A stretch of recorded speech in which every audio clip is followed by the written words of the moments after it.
It's time! It's time! It's JFW time!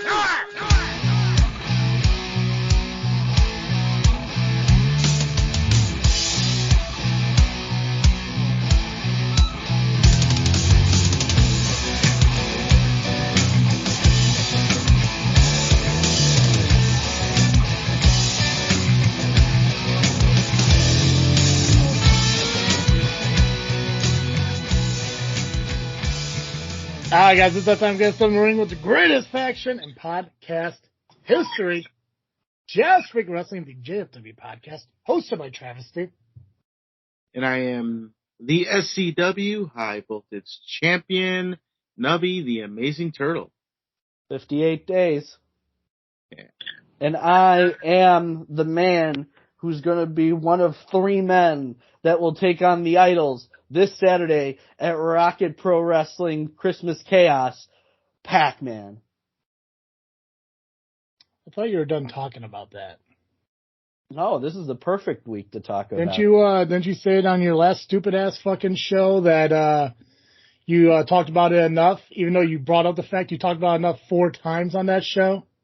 Well, I mean, it's a very, very important milestone that's going to happen. And I never said anything about this show. There's nothing in the rule books, Air Bud rules. Well, technically, since you did bring it up, I have to tell you not to bring it up, because if you did bring it up, we wouldn't talk about it again. Technically, we're not going to talk about it. Well, here's the thing with that. Because I have a little bit of a surprise for you guys today. I have brought in a very... No, we're not doing that yet. Nope, No, all right. Nope, all right. No, we're not doing that yet. What do you get to introduce? I want, because he's, No, Nubby gets to introduce. Go ahead, Nubby. Okay, that works. I'm good with that. Go ahead, Nubby. Introduce.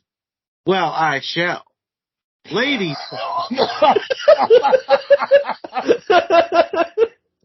I was on a roll. Come on, man. I know, but you just fucking giggle monstered that fucking thing, man. Are you shitting me? You're catching on. You're catching up. Fucking A. That's the whole point. Come on. Go ahead, man. Ladies and gentlemen, we have a 4th member of JFW for tonight, for this particular episode. Not forever. I mean, it could, but you never know. Ladies and gentlemen, let me introduce to you my favorite Italian stallion, maybe? Tony Gabagool. What do you hear? What do you say? What a hell of an intro from my guy, the Amazing Turtle. How you fellas doing? You know what? It's cold out there. So cold, so much so that you might say that hell froze over, because Tony Gabagool's on a JFW. How you doing, Travis? For all the people who complained that my fucking entrance into Rocket Pro Wrestling was long, that fucking introduction was more than it needed to be. I'll be honest with you. I loved your entrance. I thought my entrance was pretty solid too. Plus, they owed it to me because they got my name wrong on the fucking screen and in the nameplate. So where the fuck that thing's gone? Gabagool's here with us. Used to be my favorite L.I.M member. Not so much lately, but that's fine. It's fine. We got a lot to talk about. I want to talk about a lot of things tonight. We're going to try to make sure we get it within our time frame. I want to talk about the 4th Mother Box, because why the hell not? I want to talk about Survivor Series a little bit, and obviously we're going to talk about Rocket Pro Wrestling. The match card coming up for that, as well as POW, and then we're going to recap the results from IPW and ARW. Why do I feel like there's a show missing somewhere? Is it only those 4? Yeah. Think so, yeah. Gotcha. Tony, quit moving the fucking camera. Just because we're doing audio doesn't mean you have to fucking jump around like Blair Witch, for God's sake. I got the shakes, man. I don't got enough old style in me yet. Is that what it is? Yeah, you know what I got? A glare. Fucking hey. Is that a bald joke? That's a bald Rude. joke. That's right. You can pick either one. I don't care. Nubby shaved up. Nubby trimmed it up a little bit. A little bit. I didn't. So we're not coordinating. I'm so proud. Yeah, you're starting to get that fucking double J hair thing going though. It's all combed to the side and shit. Like you're embracing absence for what it is. Well, I mean, I'm a single man. I know, right? Yeah, He's it got is no what it choice. is. Yeah. And people would think it's your personality, but that's not the case. It's because of the necklace you fucking wear. Hey, I'll have you know, this is the Stone of Prague. This was given to me as a gift from Chet Gunderson last year for Christmas, and it gives me magical powers. Yeah. It does. Yeah. Like, if I want to make the idols disappear, I can just go doody, doody, doody, and then they're gone. It's my secret weapon. Don't tell anybody. Works for women, too, apparently. You know, yeah. You do duty to the women, too, right? Duty. I have done that, yeah. That is a thing. What do you guys want to start with first? You want to just knock out Survivor Series real quick? Talk a little bit about that? Yeah, why not? Ooh, can I set the stage for that since I was there? Yeah, sure. Go for it, man. Okay. I'll never forget where I was this past Saturday. It was at the All-State Arena. It was after a War Games match. And I sat and I watched. And all of a sudden, he came back. I didn't expect him to come back, but he was back. And yes, I am talking about R-Truth with a bowl of Ruffles. And nothing else of significance happened. So Survivor Series happened this past weekend. And yes, R-Truth made a return in a vignette advertising Ruffles. One of the advertisers of the pay-per-view. Also, Randy Orton returned and CM Punk returned. Wait, CM Punk came back? Shut the fuck up. I didn't know that. Did you know this, Gabagool? Shut up. Shut up. This is the first time I'm hearing this. You've been playing with your crystal stone too much, pal. Okay, yeah. get with the program. It's got magic powers, okay? Yeah, I know. Keep your hands off of phallic shit while we do our show, damn it. I can't help the way it's shaped. You rub that fucking thing way too much. Well, you should be rubbing a Kleenex across your webcam screen so you clean it up a little bit, pal. Yeah, that is foggy as fuck. Gabagool, whose side are you on? I'm on all sides. There we go. Yeah, he's Switzerland over here. Got to stay neutral. Yeah, his screen like kind of represents the flag, different colors, one in the middle. Awesome. So in your opinion, Randy Orton or CM Punk, which one had the biggest pop? Obviously, you were there live, Pacman. So first off, as a fan reaction, which had the bigger pop, CM Punk or Randy Orton? I want to know if the video or if the audio was enhanced in any way on the pay-per-view watching it, different from the, I'm guessing CM Punk is a Chicago, but. It was, I'd say Punk was the louder one. Yeah. Because it came out of like nowhere. Mm-hmm. Like, we were watching the replay of, you know, what happened in the match and, you know, we're watching down, you know, they're celebrating in the ring and then all of a sudden the music hit. And I think a bunch of us like kind of looked at are like very confused, and then like Punk's name came up on the jumbotron above the ring, and then like once everybody hit, like the reaction was really fucking loud. Mm-hmm. Randy had a really, really loud reaction, but I would say Punk's was louder just because it was so unexpected. Yeah. Yeah. Nubby, I guess independent wise, you have more of a history with CM Punk being an LWF fan and all that shit. I don't think I was around LWF when Punk was in. I think I was there beforehand. What was a better pop for you, man? Orton or Punk? Or R-Truth? Why on that? Well, I didn't really hear the reaction for R-Truth, so I don't know. But I was on YouTube and I was listening to the actual fan reactions. Yeah. From their phones, and it sounded like Punk got the bigger reaction. But Randy Orton's reaction was just as good. But I think maybe it could have gone better if he reacted to it just a little more.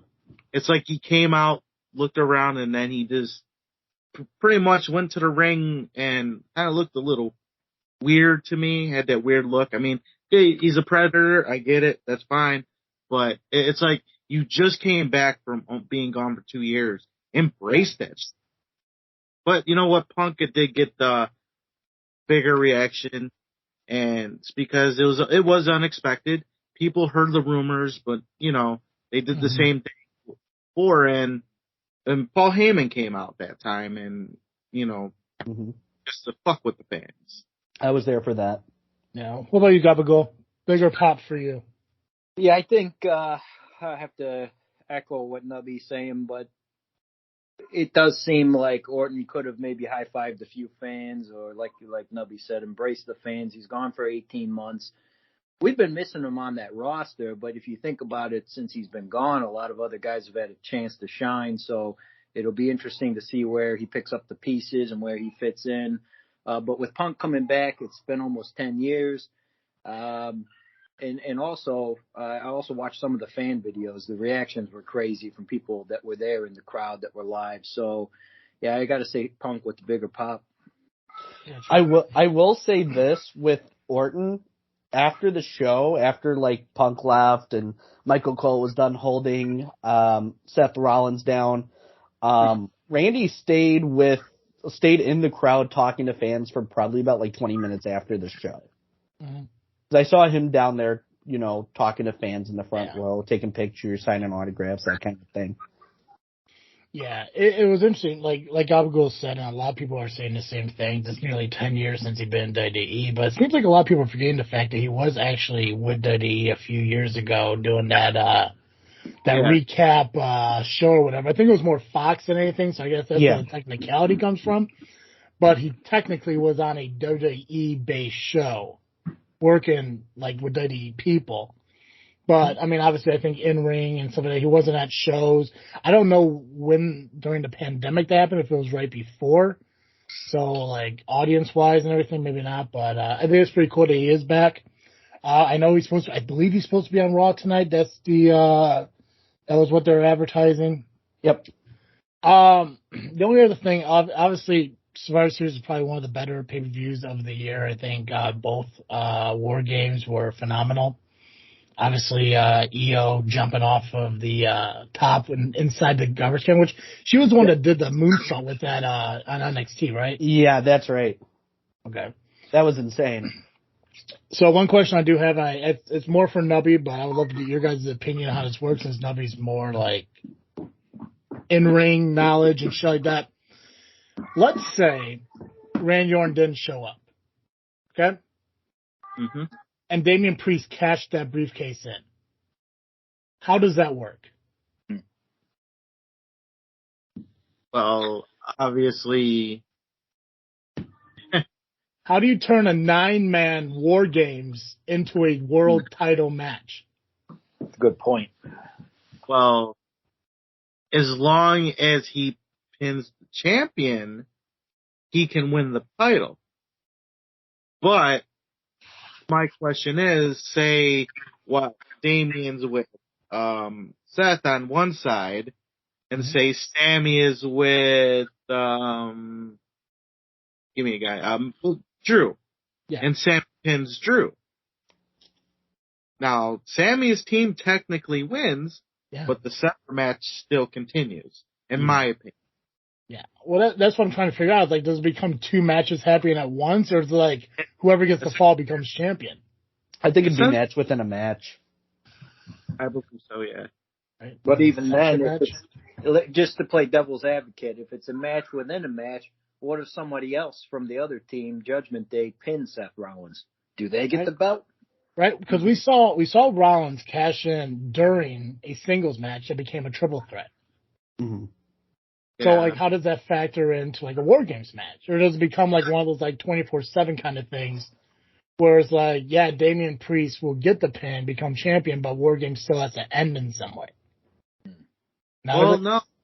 I think at that point, 2 things happen. Mm-hmm. War Games ends, and he becomes a champion. So Judgment Day wins, but he would have to pin Seth Rollins in order to become champion. Okay. Exactly. Gotcha. Yeah. So I think the entire pay-per-view was great. I did win, which means if I win one of the other 2 pay-per-views, I'm going to win this year. So I think Nubby, you're out. Yeah, I'm out. So Pacman, you have to win the next 2 in order to win, or we end up tying. And then do we do like rock, paper, scissors or like? No, I win. If we tie? Yeah. That doesn't make sense. Is it like a fantasy football tiebreaker? No, it's my show, bro. He does have a point. Yeah, 51%. I don't know what to fucking tell you. So Stop the count. I don't know what to fucking tell you, bro. It's all right, mate. Yeah, Ty goes to the fucking the runner, if you will. Yeah. So I just back to the Punk thing real quick. I was having this conversation with Tom from Fourth Mother Box because we do about wrestling. Well, because he is a Punk fan. So, so Pacman, you said you were at Punk's debut at AEW, right? I wasn't at that one. No. His pay-per-view. The pay-per-view, like his debut match. No, his debut into the company. Oh no, I wasn't at the United Center that night. I was at Punk's first match at AEW. Was he on TV before that? Well, yeah. Oh yeah, he was. That's right. Yeah. The ice cream bars and shit. I was at that pay-per-view. I did see his first match back. So well, either way, we all watched. I just want to be included. He actually watched his actual debut. You know, everyone goes crazy. Did anyone maybe notice and maybe compare that debut to his turn in Survivor Series and the look he had? Did it seem like it was, you know, he seemed more angry in his debut at AEW compared to the return at WWE? Yeah, he seemed a lot more relaxed. He's home, you know? Well, yeah. Couldn't it prove that maybe AEW is a lot more toxic than we think or actually hear about? Because granted, maybe he was still pissed off about WWE and he knew he was going to talk about them and shit on them. Yeah. I think sometimes with that mindset, you know you're going to shit on somebody, you're going to be pissed off anyway. I could agree with that part of it. I guess because I mean, without even thinking about it until this point, so the only response I could have to it was when you look at Punk going into AEW compared to Punk returning to WWE. Punk went into AEW and was, I think in my mind, was supposed to be one of the guys to get AEW to the next level. Yeah, you know, like you're walking into a brand new company. I mean, I guess what had been around like 4 or 5 years, whatever the fuck it's been. Mm-hmm. But you're being shoved up there with Kenny Omega, you know, John Moxley, and all, like you're going to be the guy who's going to put asses in the seats. But when it comes to WWE, you already have it established. You already know what it is. So you're not so much becoming the machine. You're just becoming part of the machine to kind of keep it moving. To where in AEW, you had to be the machine that fucking got everything going. You know, it's almost like in like the aspect of like the story of John Henry. Yeah. Okay. So we know John Henry, you know, beat the machine and all that shit, you know. So in AEW, CM Punk was John Henry with the hammers. Whereas in WWE, all you have to do is just be the fucking machine. Yes, John Henry beat the machine, but John Henry eventually fucking, you know, blue sheet. You remember that from last week, Pacman. Throwback Monday. Where the machine, yeah, it lost, but it's still going to keep fucking moving forward. You know, so I think it was just more of a lax kind of thing. And also, you know, I think he probably may have gotten the contract he really wanted because I don't see Punk being on Raw every single week and all. He probably got the whole like, you know, I'll do a few events here and there and I'll build up and shit. Almost like that Brock Lesnar fucking contract that he probably wanted. And, you know, I think over at AEW, he was more like a week to week, you know, like whatever Adam Copeland's on right now. Yeah. So I think it's just because he doesn't have to be the guy. He just has to be one of the guys, you know, so. Which clearly I think he's going to be the Royal Rumble winner, probably go on to face Roman Reigns at WrestleMania. You think it'd be Roman or Seth? What do you think? I think it might be Seth because, you know, looking at, what happened after the match. Yeah. You know, If you go back to when Punk first came back and on the Fox show, Seth was calling him out on Raw. So I think it's going to be Roman at WrestleMania. I think if he wins Royal Rumble, I think he's going to face Roman at WrestleMania. It'd be great to see him face Seth, but I'm going to guess, knowing the story I've heard of Phil Brooks, I'm going to assume he said, yeah, I'll come back, but I want my main event at WrestleMania, which is one of his biggest, issues he had when he did that interview on Cole Cabana's podcast. And I was like, I'm not getting paid, even though you say that I was in a main event, but I was one of the main events. I'm guessing you're probably one of the things that I'll come back, and probably a lot of it's spite too, and why I'll come back and stick it to fucking AEW. Anything else about Survivor Series? Anyone want to share, add, comments? Then we'll move on, talk about Fourth Mother Box in a little bit and why Kyle's a piece of shit. But he does have a hot mom. Gabagool, just know Kyle's mom is hot. Listen, I don't know much about the Fourth Maternal Storage Apparatus podcast. I'm more of lately I've been listening. I think it's the ear. I've been listening to this freaking show. There's this good guy that's on there, Travis. He did an episode the other day about the Edmund Fitzgerald. I loved it. You guys should go check out this freaking show. Yeah, that guy's less of a piece of shit than the one who hosts this fucking podcast. That Travis wouldn't, deliberately get my petition ripped up, but we'll talk about that later. No, that guy over there, he's a sweetheart, all right. Oh yeah. He still swears a little bit, but he does it in a nicer way. Kyle said a lot of shit about me on those Thanksgiving special, which was a good show. I'm not gonna take anything away from them. I'm on board to do. I know Pacman, you mentioned something in our messenger about Steve wanting to do a sit down next year. I don't know how I missed that unless it was towards the end. It was towards the end, and Steve proposed the JFW Fourth Mother Box Peace Summit. Gotcha. I have no problem being there. That's fine.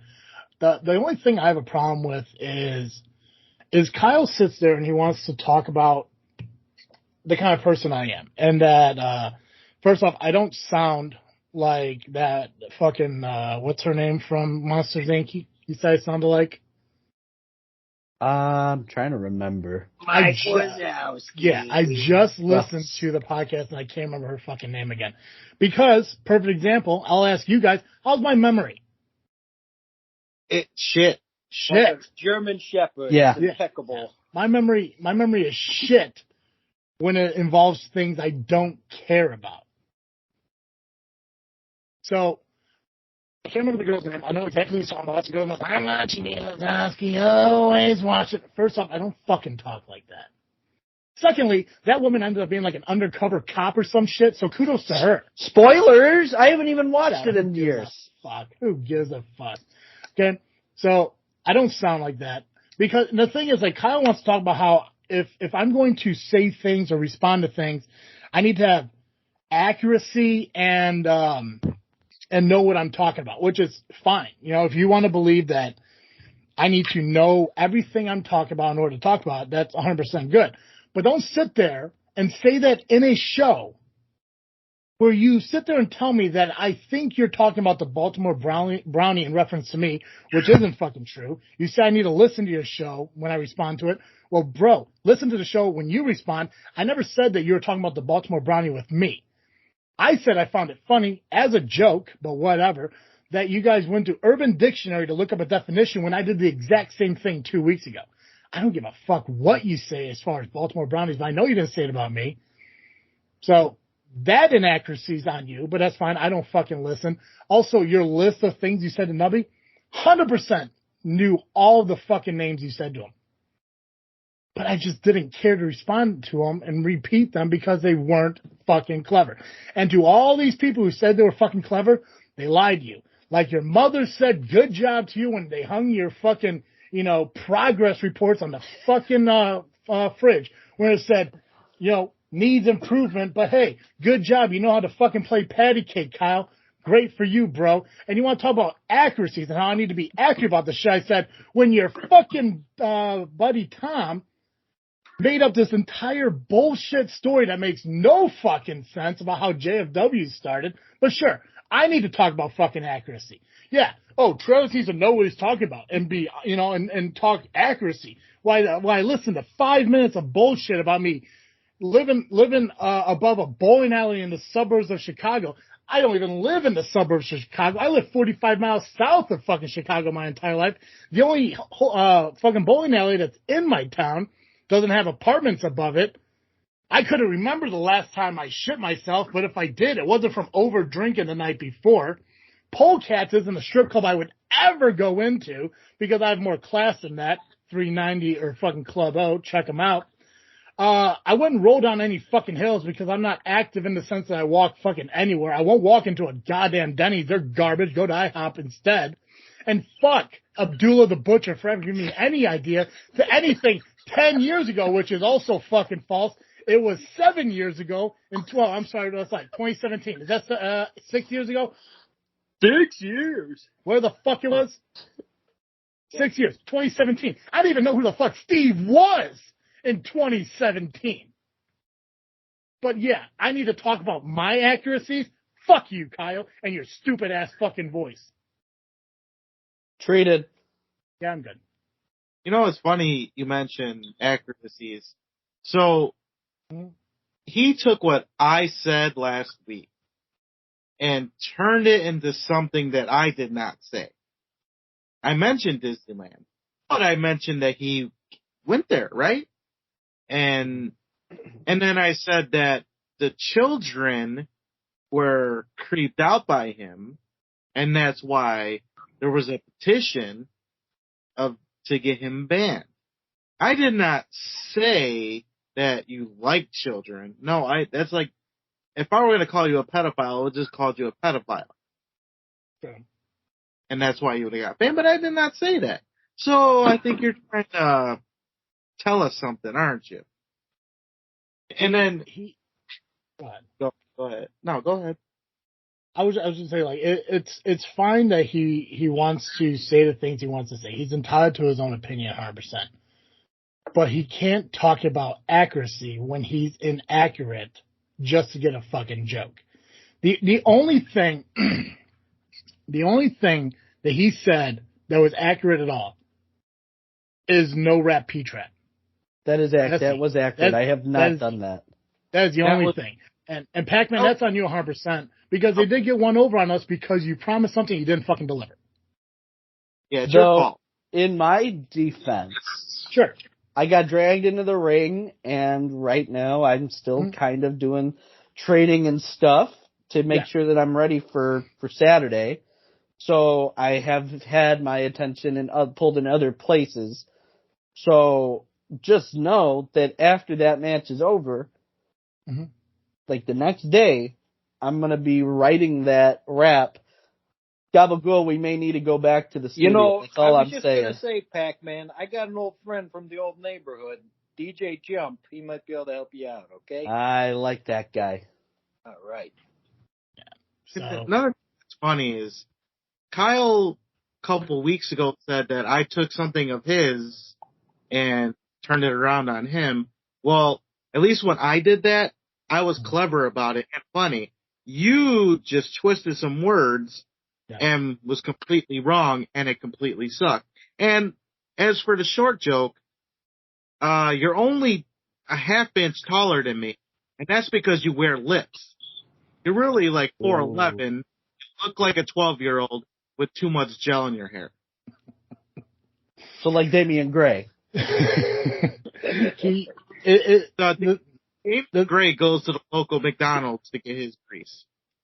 The thing that Kyle has to realize is that yes, a lot of the things we say is, quick jabs, banter and everything towards one another. But when you start wanting to talk about honesty and start talking about accuracy and you sit there and you can't tell the difference between somebody being who they are and being who you believe they are, then you just kind of blur some fucking lines. So when I sit here and I can make a joke about like, oh, I don't remember his fucking list. Yeah, I remember his fucking list. It's just none of them were fucking clever. But he wants to sit there and say, oh, well, Travis doesn't know what he's talking about because he didn't take enough time to remember the fucking list. I also fucking call Chavez. But I know he goes by Judas. I just don't care. But don't sit here and talk about, the inaccuracies of what I say and what I do when you fucking spew inaccuracies on the fourth mother box by saying that, oh, well, he's saying that the fucking Baltimore Brownies know about you. I fucking knew that. Never fucking said that. But that's fine. Go on to your fourth mother box. I encourage everyone to go listen to the story that Tommy. First, and that's another thing too. How the fuck did Tommy come across a story about JFW starting up at 2 a.m, but that ended with him saying love, Tom, and Kyle? So he created a story that showed up at 2 a.m. one day? Who the fuck is talking about me at 2 a.m? 2 a.m. at Florida time. That's only 3 here. Or 3 here, yeah. No, it's 3. Geometry. No, it's 1. I'm not telling this to Yakos. It's 1 o'clock here. They're an hour ahead of us, not behind us. Yeah, you're right. Sorry. Of course I'm right. Don't apologize. Okay. Come on, Gibbs that shit. Apologize for So the then week. Kyle was up, so he probably missed another couch therapy session, which he doesn't have any clients anyway, because no one wants to get advice from him because he sucks. But hey, what they do at 1 o'clock in the morning, that's all on them. No, 100%. And I just want to say, I want to end this because I do want to move on and talk about actual professional wrestling. If you guys do want to listen to Fourth Motorbike, like I said, other than the idiocies that are being said, I don't know if that's a real word, but I'm going to fucking say it because I'm an idiot anyways, and I'd probably mention that countless times. I listen to it on Spotify every week when it does come out. I know you guys listen to it on iTunes and everything. Yep. Go and listen to the story because it is a comedic story. It's their kind of humor with people shitting themselves and fucking mattresses or whatever the fuck it may, feel good about yourselves for putting that out into the world. That's all well and good. But Kyle, when you're done recording the next episode and you're spewing your bullshit about here, make an appointment with Kevorkian and fucking kill yourself, okay? So Gabagool and I, we were in a podcast war once. Do you have any tips for these guys, Gabagool, for how to tie at least? Don't have your... Who the fuck are you talking about? You talking about me? Let me give him some advice, Travis. Can I give him some advice? I've been waiting months for this, okay? Here's my advice. Don't have your leader go off to some shitty motel down in Bufu, Illinois. It was a Holiday Inn. Yeah, that's what they're saying. And playing the piano, playing with this little crystal necklace. Okay, don't do that. Don't be that kind of leader. Right. You abandon a war so you could drive 3 hours south to tap 3 fucking. I was depressed. You ripped my picture. Yeah. Oh my god, I can't even say fucking words like that anymore. Ah, you bitch. Oh, god. Anyways, fucking A. Well, Gabagool, would you say that the JFW war was a tie? No. You're working for him now, man. This was not a tie. We clearly lost. You're the assistant on this show now. Okay. Also, I'm going to reenact the entire quote unquote war between L.I.M and JFW. There we go. Travis says some shit. L.I.M puts out a video.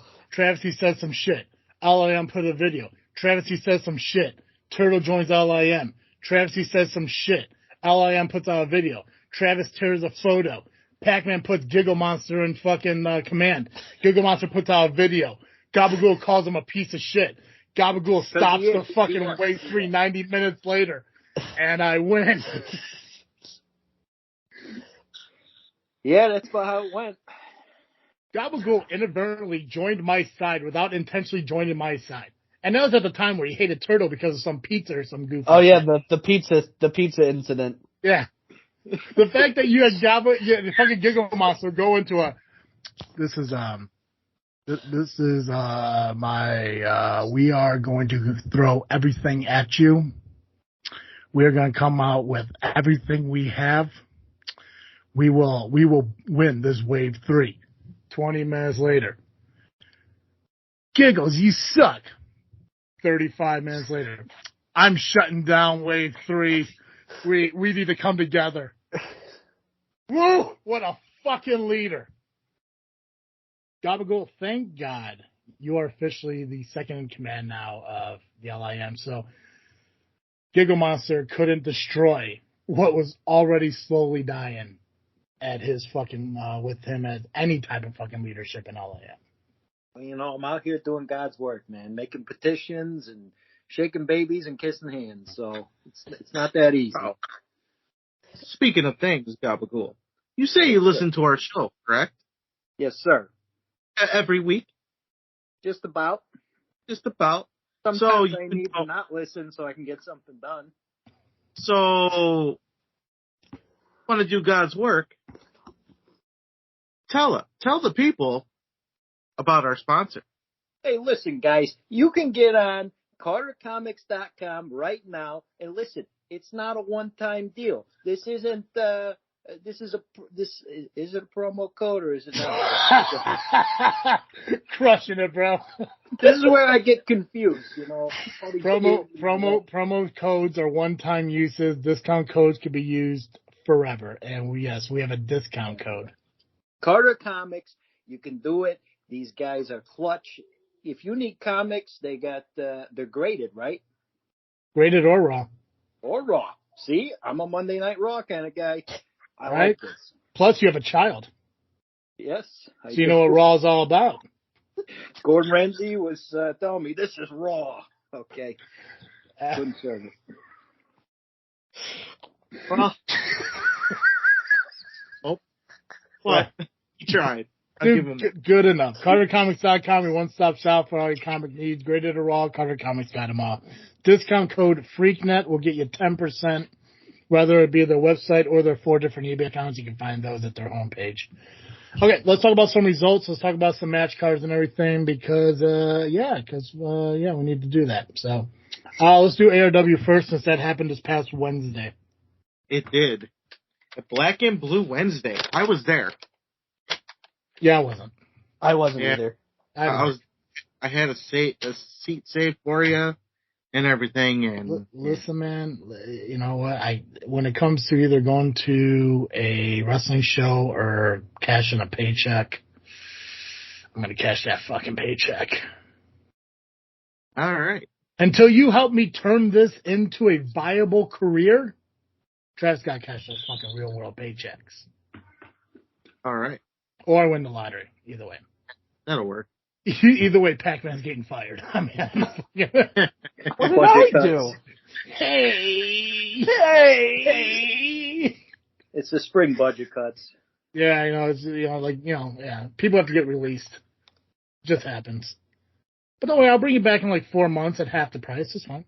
Oh, the pop would be big. You just can't go anywhere else during that time. Yeah, non-compete clause? 100%, yeah. So what would that mean for Power Hour? That might include Power Hour. Would it include the Lovely Intoxicated podcast? Oh, well, I'm going to tell you right now, fun fact, as soon as I win the lottery and I can open up Freaknet Studios, I'm going to start buying up podcasts and owning them. It's going to be the Vince McMahon of podcasts. Oh, yeah. I'm going to, if my goal is to win one of those big ass fucking lotteries where I'm going to cash out at $600 million and start offering ridiculous amounts of money for fucking podcasts so I could own them. You're going to be like the Conrad Thompson of podcasting. Yeah, but I'm going to use my money instead of Blue Chew. I'm going to use my money instead of my connections in pro wrestling, yeah. Yeah, so it's going to be... it's a viable strategy. Yeah, it'll be Freaknet Studios presents, the Lovely Intoxicated podcast. Freaknet Studios presents the Power Hour. Yeah, shit like that. Yeah. And then when I'm sitting in my corner office, you can enjoy a fucking cubicle. Cubicles rule. I know. Nubby, you going to do the results for ARW? Yes, I am. I'm just waiting for you guys to stop talking. So shut the fuck up, Travis. All right. Oh, damn. Oh, that felt so good to say to you for once. Yeah. I get it. You're angry today, I guess. While I'm doing this, YouTube, check the chat. I put in a little note for real life stuff. and you'll understand. Got it. Anyways, so the show started out with a battle royal, and the winner would be the last entrant into the Indiana Rampage match that takes place in January. The final four were Nick Diamond, Josh Moon, Kazile, and Eric Schultz. The winner ended up being Eric Schultz via Nick Diamond help. So Eric Schultz will be the last entrant into the Indiana Rampage match in January. Wait, and what is that match for? That's That's not the golden ticket thing, right? No, I don't think that's the golden ticket. I mean, that could be, but it didn't say golden ticket, so I think it's just going to be just a big match. Probably Royal Rumble. Okay, gotcha. Greg Glover then defeated Donovan Ruiz. Nice back and forth match. Ruiz tried to chop him, but didn't work out too well for him, and Glover chopped him to hell. After the match, they shook hands and hugged, but then Ruiz kicked Greg Glover in the nuts and flips off the crowd. Yeah, so this new kid here is already trying to make a statement. Make me care. Statements are always a good thing. Statements are a solid fucking thing to do. So, yeah. I mean, he just signed, but I guess he doesn't want to wait his turn and things, so he wants to make a statement and do that. Wait, is that the kid that signed at Black and Blue last year? Yeah. Okay, gotcha. So his fucking name's Space. He's like 18, right? Maybe it's that, yeah. But it's just funny. He just signed a year ago, and now he's already kicking vets in the nuts, so. Yeah. Page up on skills book. Yeah, but it didn't take him 20 years to do it, so. All right. The Mash Brothers defeated the Lunatic and Braun Lumberjack, the Asylum. Lunatic brought out Poopachu. Braun wore a Poopachu hat. And then after the match, they did a do-si-do. Cool. Comical. I don't know. Wait, like, with just them two, or like did fans join in? The Mash Brothers and the Asylum did do-si-do together. Ah, okay. So, but what it looked like, Lunatic and Braun were about to punch him after the match, and then they just went right into the do-si-do. Well, it's because they're fucking loons. Yeah. Not only did they do it in the ring, they did the do-si-do in the aisle as they were walking back through the curtain. I don't know. I'm more of a Thin Mints kind of guy myself. I get it.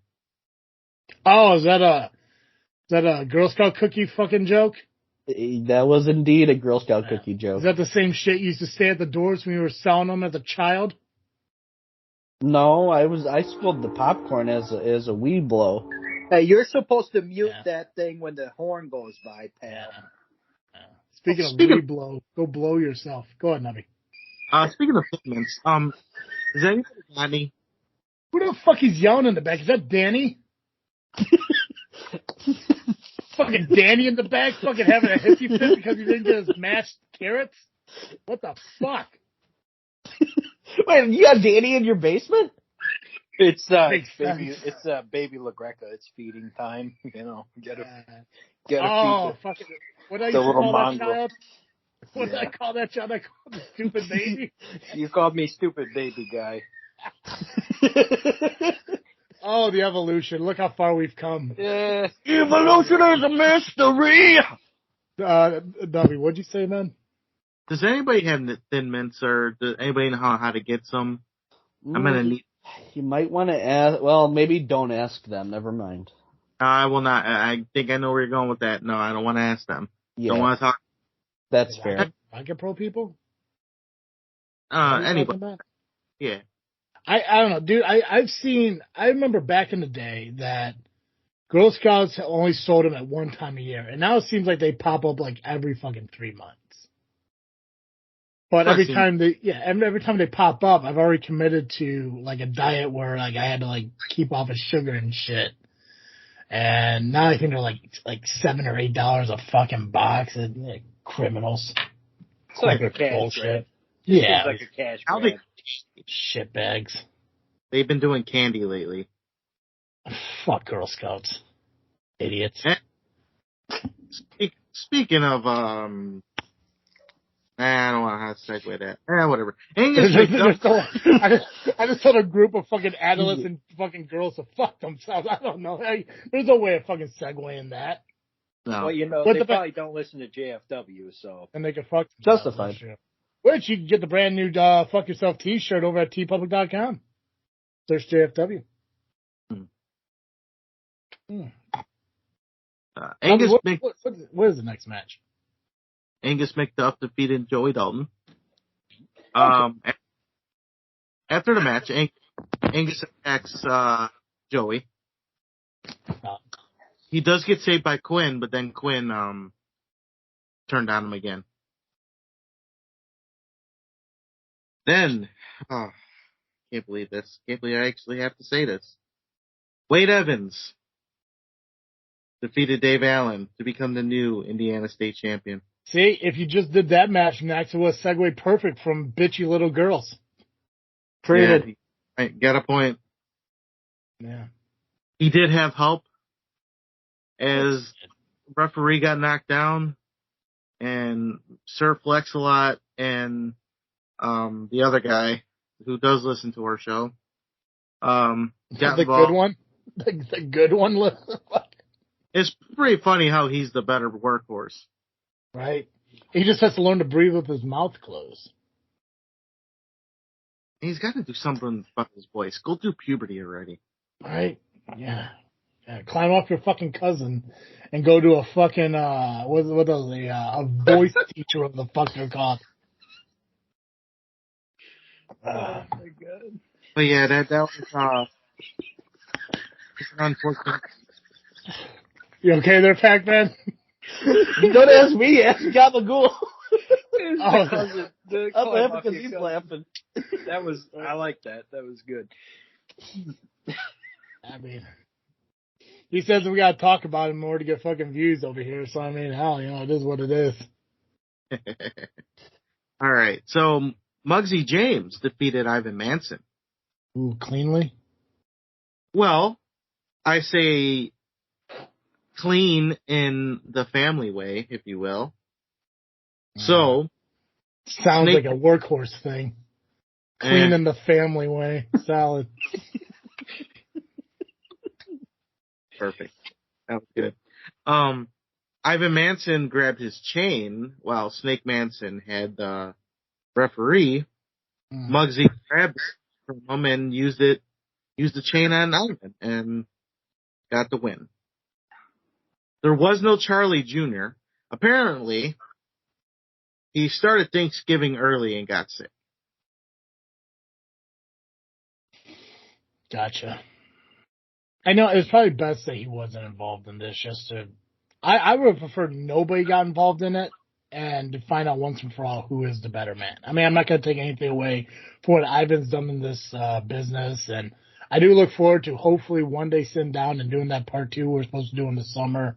But I mean, at the same time, that would have been the next level for Muggsy if he was able to take a clean win over Ivan Manson. So,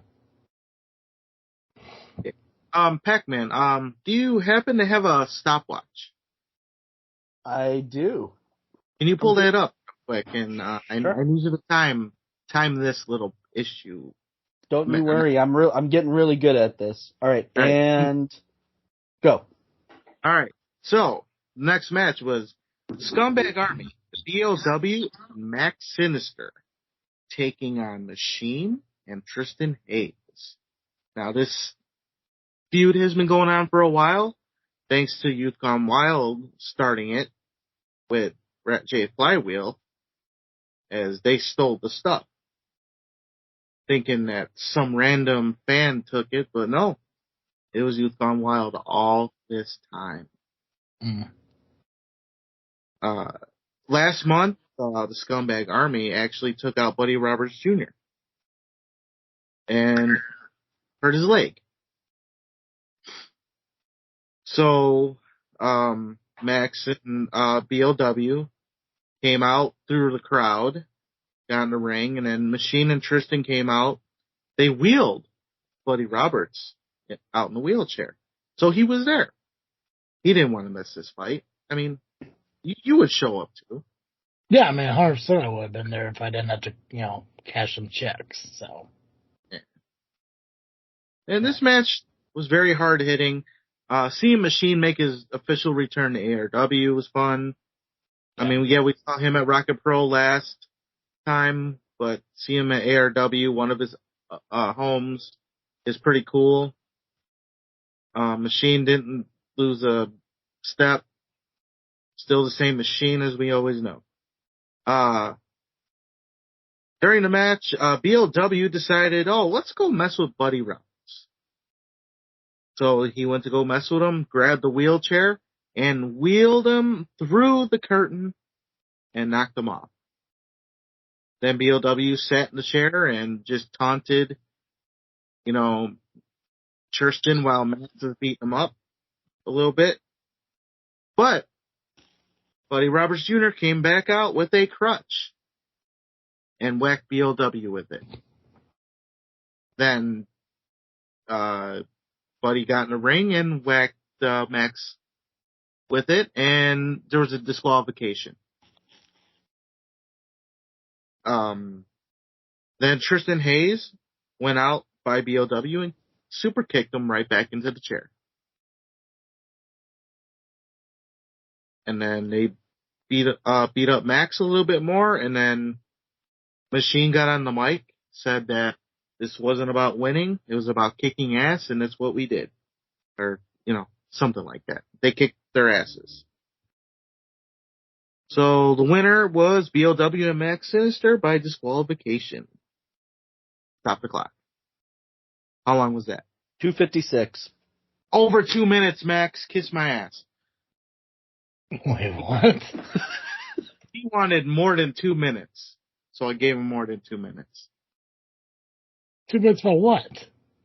He wanted us to talk about him and his match for more than 2 minutes. So that's what I did. Dude, I could do an entire show on fucking Max Holiday if I needed to. Longest reigning 3-time SCW heavyweight champion. My best friend. True. In fact, honestly, hey, you want to see how much of a best friend I am? Hold on a second.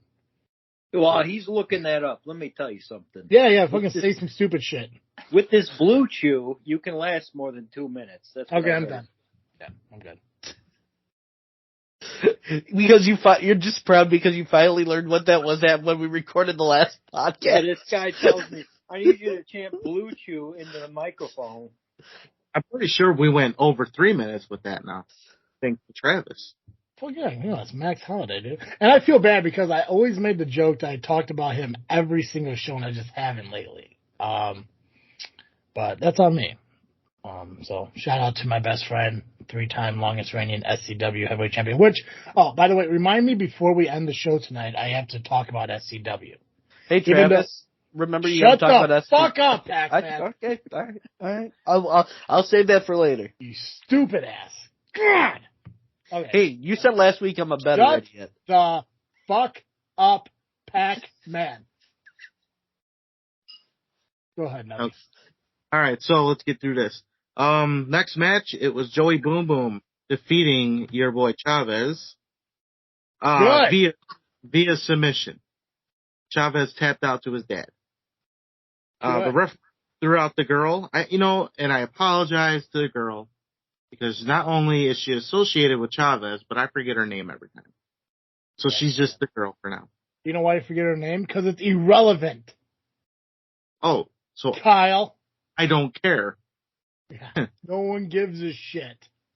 Speaking of Kyle, Kizile, the better Kyle, came out and tried to get involved, but he got punched, I believe, by Joey Boom Boom. And then, so Boom Boom won, and then they Boom Boom got on the mic and said pretty much, he doesn't matter what he does. At the end of the day, you're still my son. And then they hugged, and then Chavez walked out. Stupid. So he's pretty much saying you're allowed to be a douchebag, but just know you're my son. Yeah, well, of course, it makes a lot of sense on why Chavez is the way he is then, because clearly there's no discipline or direction in his life.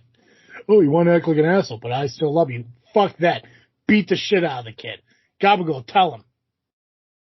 Sounds like what's going to go down on Saturday with Pacman. Yeah, he's going to get his ass handed to him. We're going to talk about that shit, by the way. 'Cause I got a lot I of forgot issues. you were in here. Yeah, I got a lot of issues with you, fucking Pacman and Lee. What did I do? You'll see. Okay. We're going to wait till when we get to our ARWPro wrestling, which we really got to get to it here. I got a lot to fucking say, but I'm going to be the last to fucking talk about it because I got a lot of issues with the lies you say and the lies that your L.I.M, people have been telling you and shit. We're going to talk about all that. Chavez, however, needs his ass fucking handed to him, and he needs to, learn fucking respect. And just because his dad wants to be like, oh, you're still my son, I still love you. Well, clearly he doesn't feel the same way if he attacked you a few months back, and, he wants to be an ignorant fuck of a kid. So I'm excited to watch because ARW is one of those few companies that actually puts their shit up on YouTube. So I'm really excited to watch ARW's matches and everything because as much as I don't like Chavez as a person, I think he's developing great as a talent. I just want to. I'm just really excited to see how that match turned out. Yeah. Speaking of shitheads, the Workhorses, the other two idiots, became the new tag team champions as they defeated Family Prospect. I can't really say that they cheated. They didn't really cheat as like they did in the earlier match. I think they did what tag teams do, and yeah, the referee didn't see much, but at the end of the day, Workhorses did better than Wade Evans. So, these two Workhorses did better than the other guy. So, I guess congratulations to them too, but the other idiot, go fuck yourself. You still suck. I beat you. Then, James Creed defeated JPH to become the new heavyweight champion, and if my calculations are correct, Creed won 4-3 in the Iron Man match. Solid. So he fucking grand slam in the bottom of the ninth. Because it was 0-3 in the bottom. Actually, I think within the first minute or so, there was like 3 falls between the two of them. Well, let's look at that baseball analogy real quick. I know Gabagool is a huge baseball fan, just like I were at the same Sox game. We just didn't talk. Yes, sir. To hit a grand slam in the bottom of the ninth, you had to be down 3-0 in order to win 4-3. So was he down 3-0 and then came back with 4? I made a joke that probably shouldn't have been a joke. Yeah, that didn't stick. Great, now the Kyle idiot's going to use that against me. I'm just saying, it just didn't stick. He hit a walk-off home run. That would have been more accurate, but okay. So. But the other falls actually, happened before that. I was just trying to be. No, I understand. I just Gabagool. Am I wrong? You're right, sir. Excellent. Thank you.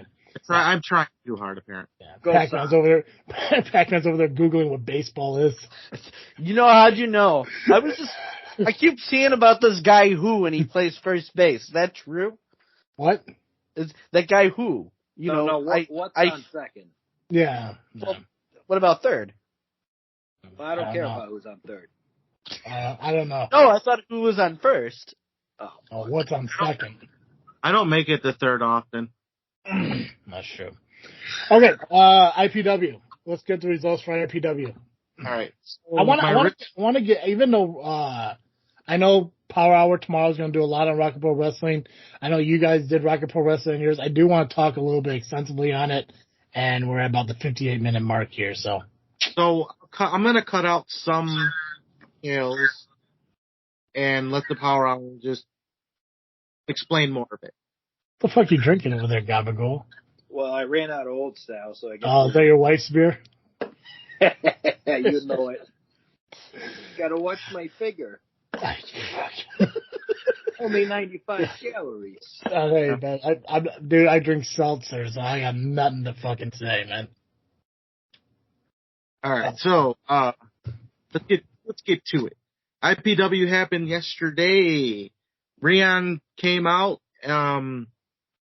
explained that as he's no longer the official informational liaison, he is now the official informational enforcer. Basically, in a nutshell, he is now the boss, and he can make the decisions as he sees fit. There will be no more hosts for the time being. You know, I used to work for a company that used to give out bullshit titles to justify paying people more, so I get it. So in the middle of Rian's talk, out came Brittany Kay and Renee Van Peebles just fighting. They were just beating the shit out of each other. Referees came out, but Rian said no, let them fight. And they were fighting and fighting till they both knocked each other out. Then Rian finished with his spiel and then made a match for next month. It will be Brittany Kay versus Renee Van Peebles in a last woman standing match. Ooh. All right. We have a new alternative champion as Miles Mercer defeated Motivation Mike. Now, some may argue that Steve involved himself in this match, but he just went out there, to Steve Aaron? Of course. Steve Aaron got off his ass and interfered in a fucking match? No. Okay. He was just walking outside the ring, and he said hello to Motivation Mike, and it distracted him. I mean, how are you going to distract yourself? Let someone say hi after the match. I mean, whatever. And then after that, Steve and C-Rev were celebrating, and Motivation Mike was getting all mad, wanting to beat him up, but Rian told him, get to the back. I need to discuss something with these two. And if you don't, you are suspended for the rest of the year and next year. All of next year. All right. I was going to play a clip, but due to time, I'm going to try my best to just say this. Clip. Play the clip. Well, I'm going to play the clip. I mean, it's a 7-minute clip. Play the clip. That's fine. I could. All right. Here's the thing. I could run through POW in probably like fucking 5 minutes, and yeah, we'll be fine. Yeah, play the clip. Fuck it. I'm not gonna dude. Play the clip. Okay. Fucking Nubby, play the clip. I'm working on it. Hey, Nubby, play the fucking. See, now this 7-minute fucking video turned to 10 minutes because you had to get the fucking clip. Can you hear it?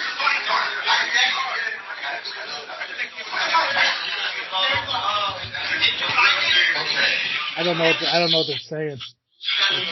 May not have seen the Power Hour. We do a podcast every Tuesday. Now, during this time that I've been a part of this team, the two of them, mostly Steve, will say things that puts us in positions that we don't want to be in. Last year, I ended up having to be in a Captain's Fall match because of the board putting me in said position to fix his mess with the workhorses.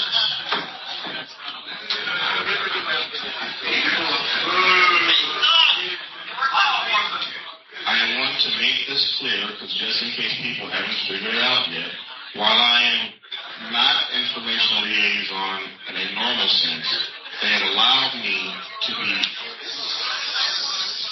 informational enforcer for the remainder of 2023. Meaning there's no host, meaning that I can just go ahead and do what I'm supposed to do.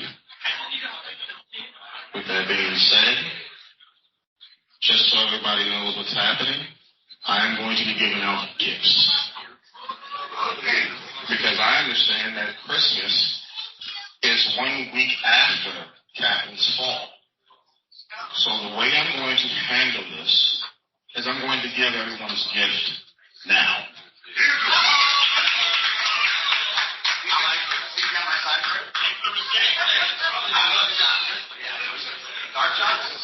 See, Red?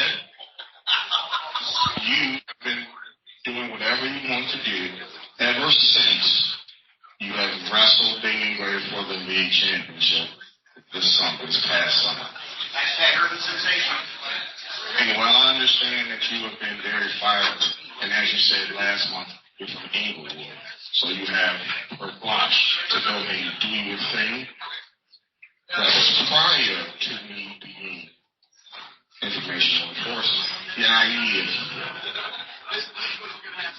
the best way to handle this. If you are going to leave this place, and I mean go on sabbatical and do all these things, is I'm going to give you a gift. You, sir, will be in the Captain's Fall match against Damien Gray. You two will pick teams of 4. You can pick anyone that you want except me. Because I'm not dealing with it another year. There's no reason for me to fight your battles that you choose. You can pick anyone that you want except me. Just keep in mind that Damien Gray does the same. And with that being said, you have your own, Steve. You can't be in that match. Because I meant what I said. I'm sick of having to fight your battles for you. So if there's one thing that I've said, and some people may understand it, but everyone in the back understands this. There's a saying that I've had. I will give you what you want. It's always the cash. Always. You will be in an elimination match. I will pick your team for you. And you, wherever he is, will fight the big leagues, 4-on-4. No captain, just the 4 of you versus the 4 of them. I will pick your team accordingly. That's my gift. That's your gift. Oh, see, the thing is that no one knows what a Captain's Fall is match here that I know of. So to make it easier, we're going to have a Captain's Fall match with your trios match today. So that everyone understands what is actually happening. So you will be defending the trio champions with Monty James and Gustavo versus the Workhorses under Captain's Fall rules. Fair. You say so. Okay. Oh, by the way, that whole thing is going to be inside of school. Not today. Not today. That will be in December. You can figure that out when you see it on December 17th. It's a gift. I don't know how I feel about all this, Roderick. I just know that for the longest of time, I've done a lot of things slide, and I need to fix a bunch of stuff right now. So to everyone else, I'll do it this way, because I am bad at giving gifts. I'll do it this way. Would you like to see Team Red versus Team Gray in a Captain's Fall match inside of a steel cage on December 17th?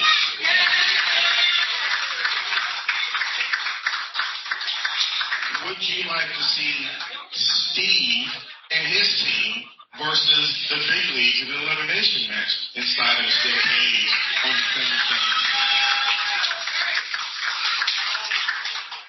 And would you like to see Steve, Monty James, and Gustavo fight the Workhorses in a preview to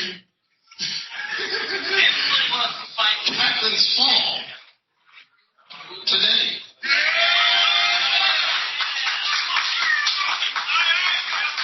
And it's not just me. Everyone likes seeing people get gifts. It works out for everyone. Go ahead.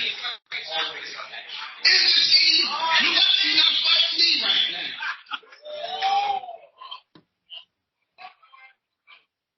So that's that. So, in case people couldn't understand that, want to recap that real quick? Yeah. So basically, in December, Yeah. December 17th, Captain's Fall, inside a steel cage, it'll be Team C-Red against Team Damian Gray. And C-Red can pick anyone but Rian. Rian. Yeah. And it can't be Steve either, because Steve will be in his own, I guess, now cage match, but not Captain's Fall. It'll be elimination. But Rian is picking his partners against the big leagues. Okay. Then it was also announced that for the Trios Championship match that happened on this show, it would be Captain's Fall. But we will get to that. Captain's Fall is what? Um, Captain has to be pinned to win or to lose or whatever? Okay. yeah. Gotcha. So you got all of that? I mean, it's pretty clear. All right. The only thing I'm not getting is so Steve's match in December is going to be Steve and two partners of Rian's choice. I believe it's 2. I'm thinking maybe it'll be 3. More? Okay. 4. I think it'll be 4-on-4. Well, Rian's picking his partners. Yeah, against the big leagues. Gotcha. Okay, cool. Okay. Excellent. Yeah. Yeah. All right. Let's move on. Kid Lat, Scorpion Dorado, and Jay Vanity defeated J.R. Lindsay and the Bro Bros, the big leagues, by disqualification. It was then the big leagues were about to beat the crap out of the opponents, but Rian said if they continue their bullshit, they will be suspended for the rest of the year and all of 2024. Then, D'Angelo Steele retained the Second City Championship against Joey Dalton. This feud, I don't think, is over. It is far from over at this point. Now, we have a tag team title issue. Now, I do have a clip for that, but that's too long. But I can, in a nutshell, explain it. There are some things I'm kind of blanking on, but... So, Rian was about to talk about December, about the tag team title issue. Corey McHenry came out and said he wants to be part of the tag division. And then in the middle of Rian trying to talk some more, Nick Diamond came out and went on a tangent, Karen stuff, you know how that goes. Karen. Good old Karen. He was having mic issues. Well, I know what was really happening, but I won't tell a soul about what was happening. I won't tell you that C-Red was messing with the speaker.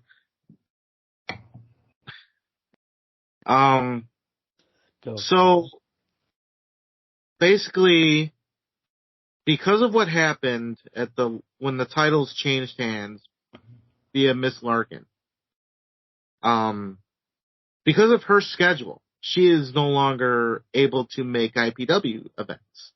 So in a last effort of being the host at the time, she had already replaced or came up with a new partner for Nick Diamond, and which that ended up being Kendall Fire.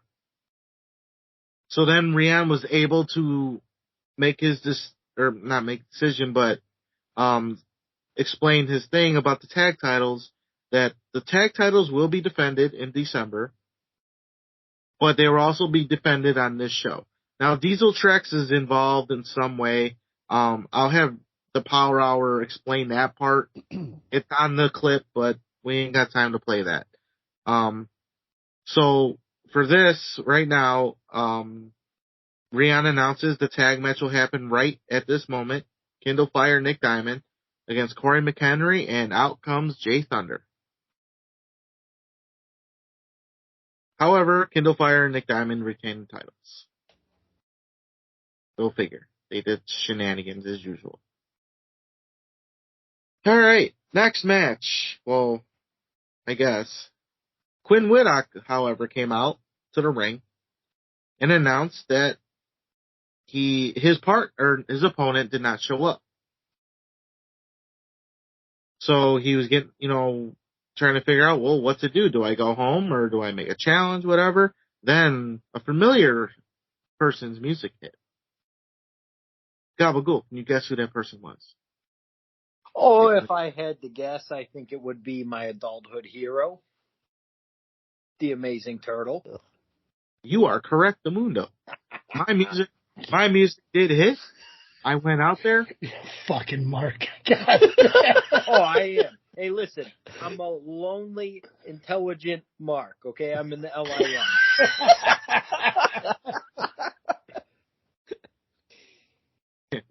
All right, so I went out there and pretty much said the same thing. My opponent did not show up. There were some flight issues apparently, so I didn't have a match. And I was getting ready to de-gear, but then I realized I've never wrestled Quinn Whitlock before. So I challenged Quinn. Quinn accepted. But we had to get permission from Rian. So Rian gave us permission to wrestle, so we did. And let me tell you, it was a tough battle. It really was. I could have lost. Or I could have won. Maybe. But in the middle of, I was down and Quinn was getting ready to do his finish. Mm-hmm. The Bros came out. Hey! And they wanted to yell at Rian during a match. Wait, are you talking about like his finisher where he does like the springboard cutter? Yeah, I believe Dude, all you gotta do is turn that fucking shell into him, man. Shell shocked. getting ahead of yourself here. Oh, am I predicting the ending? So I dropped my phone. When I dropped my phone. Quinn got distracted by Bros, but then he said, let me finish this match and then you guys can go do your thing. Well, he went for the springboard cutter, but I used my shell and blocked it. So he's in midair, he lands on my shell. It was a wonderful moment. So then I got ready. I got set up for the shell shock. I'm in mid-run and then the Bros decided to get in the ring and beat the shit out of me. And then Quinn tried to save me. They beat the shit out of him, but then I shell-shocked the Bros. Yeah. Quinn got out of the way just in time. Then we had a tag match made. So it was me and Quinn against the Bros, and we whooped their asses and won the match. Let me tell you, I'd rather be his partner than be against them. But I would go one-on-one with them again because I think there's a lot to prove there. I mean, it sounds like you won, though. So, I mean would the team name be Sexy Turtle? Sexy Shell, okay? Turtle Violence.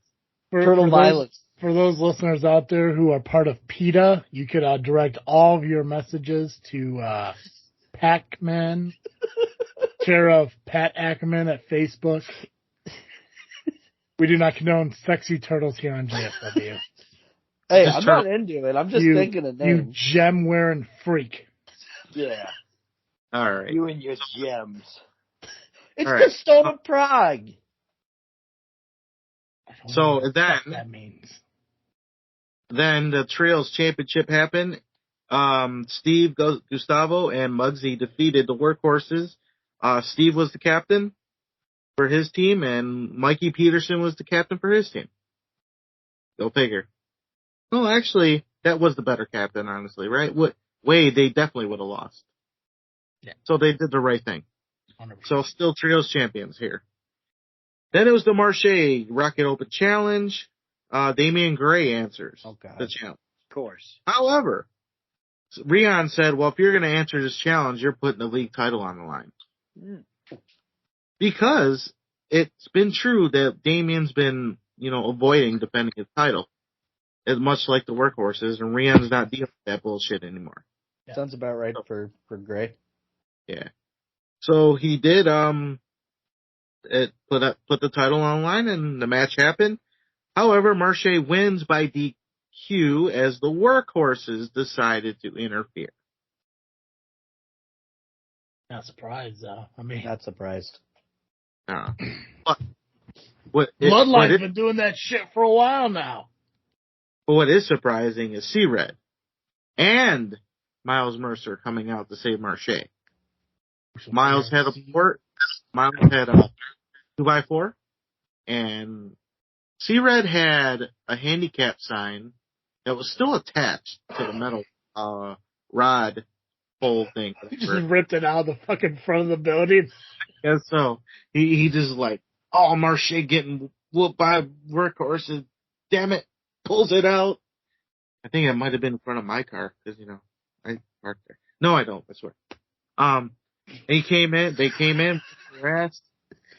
Funny thing was he hit Mikey with it, and you just heard the crack. It was funny as hell. Rion was laughing his ass off. Speaking of pulling shit out in front of Nubby's car, Blue Chew. No, I'm kidding. So then C-Red would always said, pull out with Blue Chew. Use the discount code Hard Times.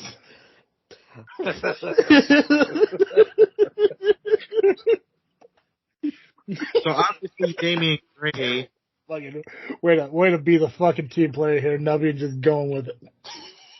Damian Gray. Fucking no selling that shit. I'm so proud of you. Damian Gray obviously chose the workhorses to be his partner in Captain's Fall next month. C-Red has already chosen Miles Mercer and Marche Rocket, their fourth member, to be named later. And that is IPW. Ooh. Fucking gotta be Willie, right? I mean, mixing the touches with the ARC, I mean, it could happen. Right. Could happen. Willie the Bomb. Fuck yeah. A bunch of arc touches. Or it could be one of his new partners that he'll be teaming with very soon. Oh, you mean Johnny Nye? Right, definitely Yeah, Johnny Nye. yeah. Definitely. Definitely Johnny Nye. Yeah. I'm gonna guess Pacman's not making the rounds in the territories. All right, let's get to POW. Alright. Real quick, when's the next IPW show? Is that was it December or 18th? 18th. Whatever that Sunday is. Hold on, let me. December 17th. Excellent. The 16th is IPW. Rage Reaction, Power Entertainment, Sunday, December 2nd, this coming Saturday, out at the American Legion Post 703 at Fox Lake. Doors open at 5:30. The show starts at 6:30. We're going to have a POW Heavyweight Championship Street Fight, Fatal 4-Way, champion Jimmy Blaze. We'll be taking on Kazile, Mason Perks, and Eric Freedom. We're also going to see the POW Tag Team Championship match as the reigning champions, the Brothers of Funstruction, going up against the Irish Pub Army. Yanni, GQ Gianos, I think I pronounced that right. We'll be going up against Will Amari. I don't fucking know. Goofy names. Get better names, folks. Bill Emery. Emery? Actually. Yeah. Tiny will team up with Axel Abreu, taking on Stylen, Shane Eaton, and Jay Scutt, or Scrut, as I believe Steve called him. Mateo Valentine will be going up against Moondog, Greg Murray, and Hunter Payne will be taking on Jamie Race. Those are the matches that have been announced. Obviously, I think POW's really good at adding as they go, so they may see more matches being posted this week. Or you'll just have to get over to the Legion over there in Fox Lake and see what else they add to the card. But again, Rage Reaction is this Saturday over at the American Legion Post 703 in Fox Lake, Illinois. Doors open at 5:30. Show starts at 6:30. And I believe standing room only is the only thing available right now. Maybe I'll go. Yeah, you should. Or you just do what I do. Say you'll go and then not show up. I mean, that's why I do. I don't think I'm going to head out to Joliet. I have no reason to. That's true. Maybe I'll go to this show. I got nothing else going on December 2nd. Hey. Come on, guys. Hey, you know why? You know my reason. I know your reason. Okay, Listen, I could get you another reason to show up, Turtle. I could bring another petition. I could get everybody in that building to sign it because you know why? We love you and we cherish you, and I know you're too humble to admit it, but God damn it, it's true. look, I appreciate all that, and I appreciate what you did for me, but I am not going to put any more money into that company as long as Damian Saint is in charge. I understand. Sounds like you're talking about Rocket Pro Wrestling, so let's get to that match card. And I'm going to predict that Pacman is going to be Pacman, and he's going to talk way too fast through his entire card until we get to his that we're going to spend the next 45 minutes on. Nope, I have a different approach on this. Perfect, because we only got 40 minutes. That's a lot. Perfect. We have 25 minutes. All right. 35 minutes. I'm going to stick to my times. Yeah, quit itching yourself and let's fucking go. Quit playing with your uncut gems, okay? Yeah. All right, so we have Rocket Pro Wrestling. Jew. Fuck. That's not going to backfire. Nah, I'll be okay. We have Rocket Pro Send Wrestling. all your letters to Pat Ackerman, care of Facebook. Can I say Yeah, I'm waiting for you to go. Okay, all right. I'm trying to fill the dead air here. All right, so we got Rocket Pro Wrestling Christmas Chaos this Saturday, December 2nd at St. Joe's Park, Joliet, Illinois, 700 Theodore Street. Doors open at 4. Bell time is at 5. $15 will get you general admission, and $20 will get you front row. Giga Monster's still sitting out there waiting? Yeah, he's still out there freezing his ass off. I don't know how he's doing it. I know. It's amazing how, like, you could go from sitting out in front of St. Joe's Park day after day after day, and yet I have to watch a Lovely Intoxicated podcast from the position I assume most of his webcam fucking videos are at, laying there from this fucking crotch up. We told him about it. Yeah. No, that's fine. I'm glad I only listened and not watched, because the moment I saw that, I'm looking at this upward angle as what most of his, I assume, toothless Indiana fucking whores are fucking looking at. And I'm just like, gross. We told him, but I mean, I will say it's the miracles of Blue Chew. Yeah, why don't you tell him to fucking, give a shit and maybe sit? Yeah. Who the fuck lays down in podcasts? I just want to say, before we went on air, and Gabagool can attest, we gave him so much shit for that. I fucking would, because it looked like I was from fucking Nani Vision.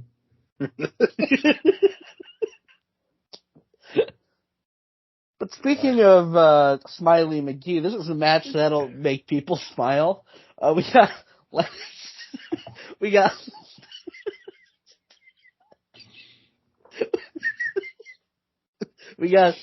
Lennox Leone versus Lennox Leone. Okay, there we go. Versus Come on now. the master of the Chicago Bear Hug, Steve Michaels.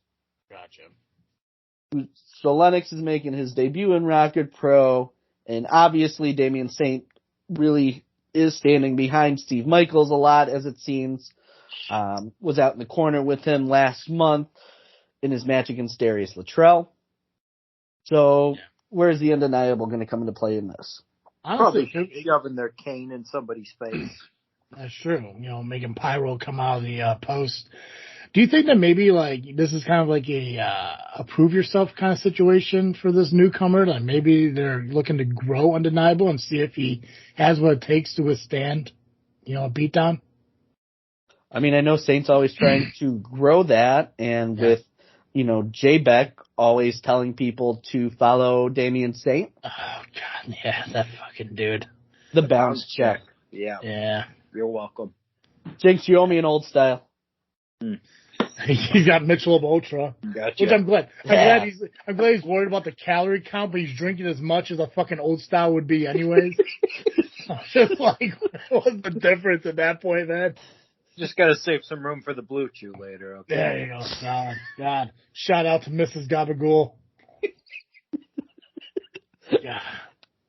Speaking of Tony Gabagool, this is a match that features no Italians. It's Damien DeShane versus Devin August. It's That's another undeniable match. But it's TDC versus the Undeniable. Ooh. Then we have the Suburban German. Wait, who? Well, you got to tell us about her. Devin August. Okay, we got Devin August versus And- Damian DeShane. Damian DeShane, yes. Okay, so why don't you say their names? They're saying TDC versus. I think TDC Well, I is did, dead, I did bro. say their name at the beginning. No, And you then I But yeah, you I didn't. We're You gonna look didn't. into this You back. didn't. $5. Okay. I'll put $5 because I did say the name. There we go. There we Deal. go. Bet. All right. So they're gonna fight. I'll And lose then $5. speaking of fighting, this is a match that's gonna really be a fight because we have the suburban German Joseph von Jaeger versus the real deal and Tony Gabagool's childhood hero Rion Skills. I thought Turtle was his childhood hero. That's no, his adulthood Turtle's hero. my adulthood hero. Oh, Got to specify the timeline. gotcha, solid. So Gabagool, I gotta add, and this is for the Intercounty Championship, by the way, and it's a no disqualification match. It's a But I have rematch from last month, right? It is. Yeah. Now, Gabagool, I have a question because we were talking about Rion being your childhood hero. What makes him your childhood hero? Well, really, it's his philosophy. You know, he's the real deal. Sometimes you got to close a door to open a window, or vice versa. There's a draft coming through. Now, this guy, Rion, he took JVJ last month. You guys were there too, so you know what I'm talking about. He took JVJ to his signature chop house. Okay, and it was all you can eat pork chops. That guy's chest was as red as Red Lobster. Am I right? You calling a timeout? I got a question. Yes, sir. Do you think maybe the draft is coming through the fact that this motherfucker opens doors 3 times before he just walks in? Listen, he's got an obsessive compulsion disorder. Yeah, He's got to make sure he does it right or it doesn't work, okay? I mean, I'm just saying, like, you know, if he just enters once, maybe the fucking draft would stop. I got some weather stripping I can give him if he needs it, but listen. I saw some fucking dipshit use the fucking spinning doors at Portillo's in a TikTok earlier today. Oh, I don't know who that was. I know. I looked at it. I'm like, who's this moron with a fucking title in his face walking through Portillo's 3 times? I bet whoever that was got a lot of good compliments about his belt, and they thought it was cool. I bet whoever it was gonna get the shit kicked out of him December 2nd. Don't Wait. worry, we'll get to that. We're gonna get to Coming that. It's like 3 matches away. Speaking of getting the shit kicked out of you, Yeah, you know what? That's a good segue. Speaking of getting the shit beat out of you, we have a singles match for the Outer Limits Championship with Hartenbauer versus the Wild Child Connor Hopkins. Sounds like a direction in that one. Getting some more Hardenbauer. I like that. I mean, the man is a powerhouse. Absolutely. this is only the second time in Rocket Pro. Yes. Yes. Thanks. Speaking of Rocket Pro Wrestling also has a Miracle on 34th Street fight with the Wicked Side Brooke Sberna versus Old Evil Christian Rose.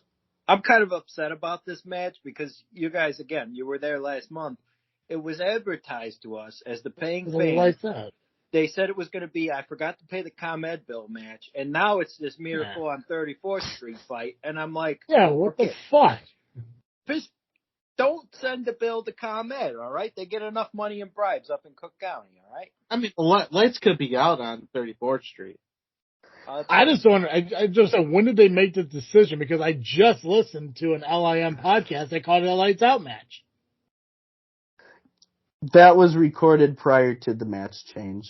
I came out on Friday, man. So I added a disclaimer.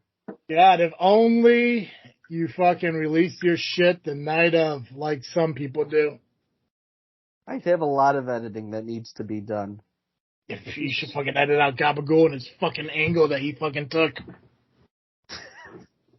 Well, speaking I of... get it. I'm Okay. guessing he fucking recorded from a laptop and it's just habit at this point. Well, you mean Smiley. What'd I say? Me. Yeah, same people. You're both married, right? You're both fucking married?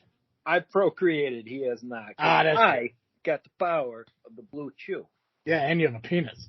So, Thank you. thanks, man. So it was a lights out match originally, but now it's a Miracle on 34th Street fight. Does Jim listen to the show? He does. Does he? God, hopefully he gets to that part where I said he has no penis. So. And if he doesn't, he won't be able to because he's not going to be able to fuck himself. Yeah, right. He's gonna have to borrow his fucking wife's rod and just fucking go to town on himself. Kind of like Kyle's mom does. Oh, There we go. There we go in that fourth mother hole.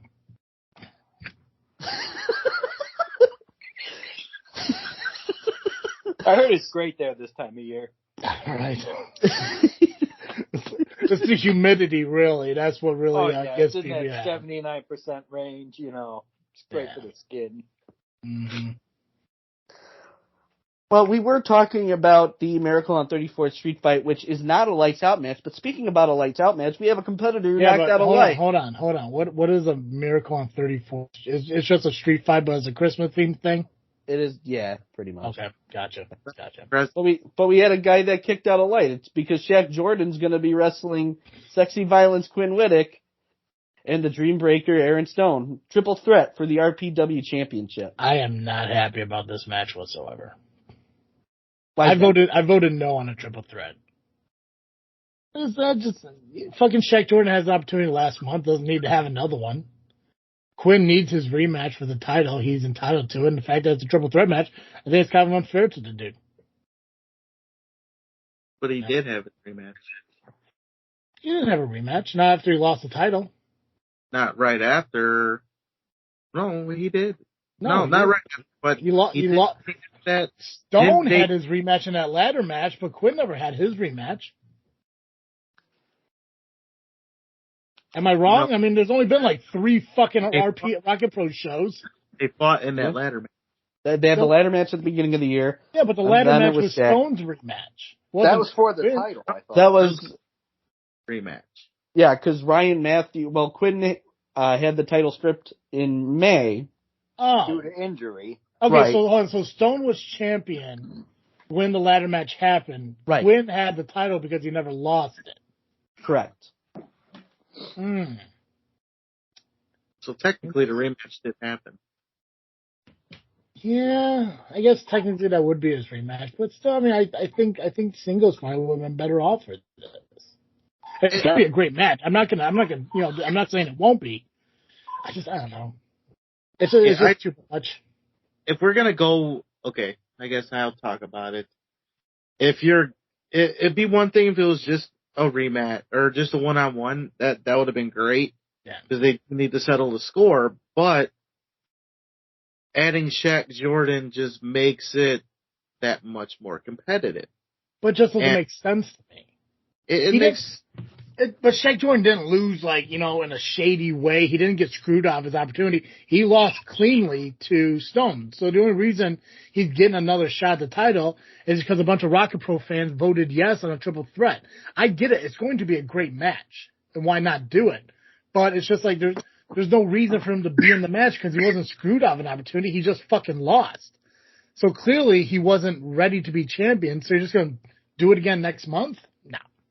I say just Saint is just doing, giving the fans a Christmas present, if you will. Yeah. Now who should be in that match? Who got screwed last month? Fucking Schultz. 100%. Fuck Schultz. He got screwed out of the opportunity to win that fucking briefcase. He should be in this match. Well, if Maximus Orion didn't fucking input himself into the fucking match and, knock Schultz off of that ladder, he would have that briefcase and opportunity as a future title match. But because he got screwed out of it, because Maximus is a petty little bitch, now he's fucking out of a title opportunity and you could award him to it, maybe make it a fatal 4-way. Well, so Schultz should stayed out of Maximus's business. Yeah. So apples and oranges. Yeah. Both fruits, just different kinds. I should mention we also have 2 segments on this show. We have Shelley giving the ARWPro State of the Union with Damian Saint. Sorry, Saint of the Union. It is the Saint of the Union. That's right. He corrected Timmy Too Sweet and that. Yeah, I should have to fucking do this for you here, bud. And also Gunnar Brave will be addressing his win in the Rocket to the Top ladder match. Solid. And then, speaking of matches, did you guys know that I'm in a match on this show? Oh, yeah. Tell us about it. I had no idea. Because it will be the Fabulous Idols, Joey Roth, Kevin Cade, and Damian Gray, with Rockstar Johnny Nye, C-Red, and yours truly being billed as PX. Oh yeah, you're not gonna go in as Pacman that everyone knows you as? I am not. No. Honestly, why not? More people know you as Pacman than fucking PX. It's like a mix. It's getting up there with PAX. PAX has sort of started to take over. Come on now, fucking I listened to the L.I.M.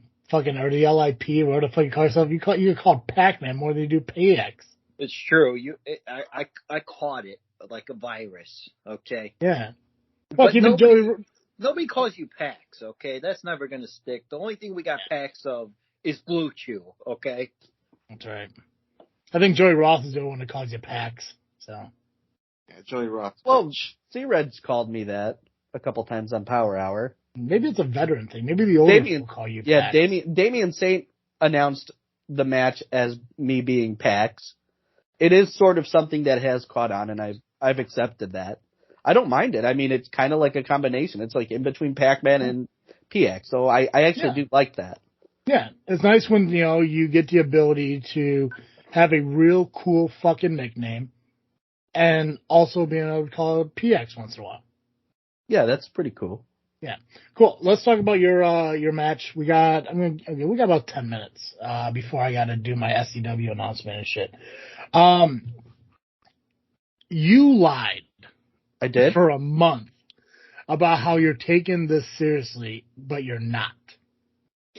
I kind of want to touch base on that for a bit. I want to hear your perspective.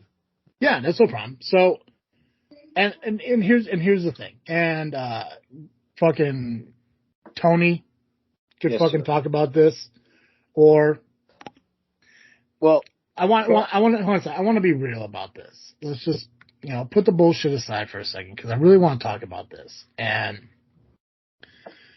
I heard your guys' Lovely Intoxicated podcast, I guess the last two shows before this one. So you really didn't talk about your match on the Christmas Havoc episode, but you talked about it on the Summit thing you guys did, which was fantastic. I recommend you guys going to Lovely Intoxicated Men on YouTube, watch their videos. You put out some videos about you preparing for the show and everything, and you guys talked a little bit about, I want to say maybe the show following Harvest Havoc, where I think everyone got a little bit more real. I think Tony actually referenced himself as Justin on that. Yes.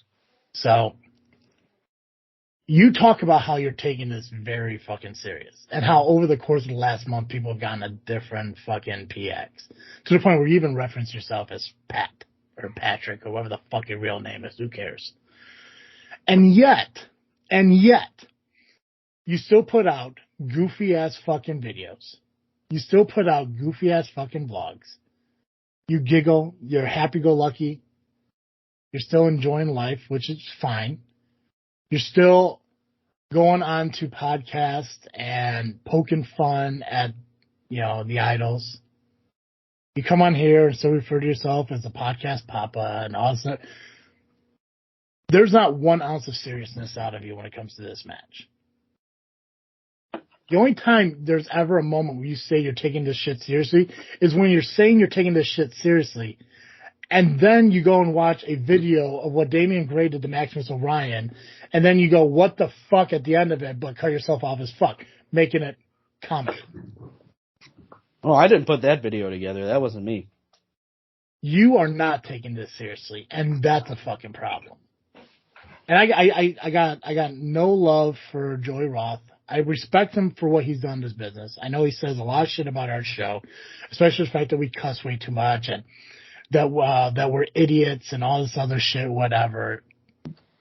But I have to agree with what Tony and Double J said a couple episodes ago, when they said that you are going into something that you're not preparing yourself for. You joke about, the rice and the chicken and the working out and all this shit. And if you're doing it, that's fucking great. I am, yes. But you're not taking this shit seriously. You're making everything as content for fucking L.I.M, which is great, because as who you are, we're all based here making social media content for our shit. JFW, L.I.M, whatever, this freaking show, the Power. Content is what builds our brand and builds who we are. And it seems like you're more focused on doing that than actually preparing for this match that's coming in. To the point where the people on your side in the L.I.M. on this past episode talked about how they're all hoping you win when you guys are doing predictions. You're like, I hope it works out. But they're also hoping on the fact that people are going to come save your ass.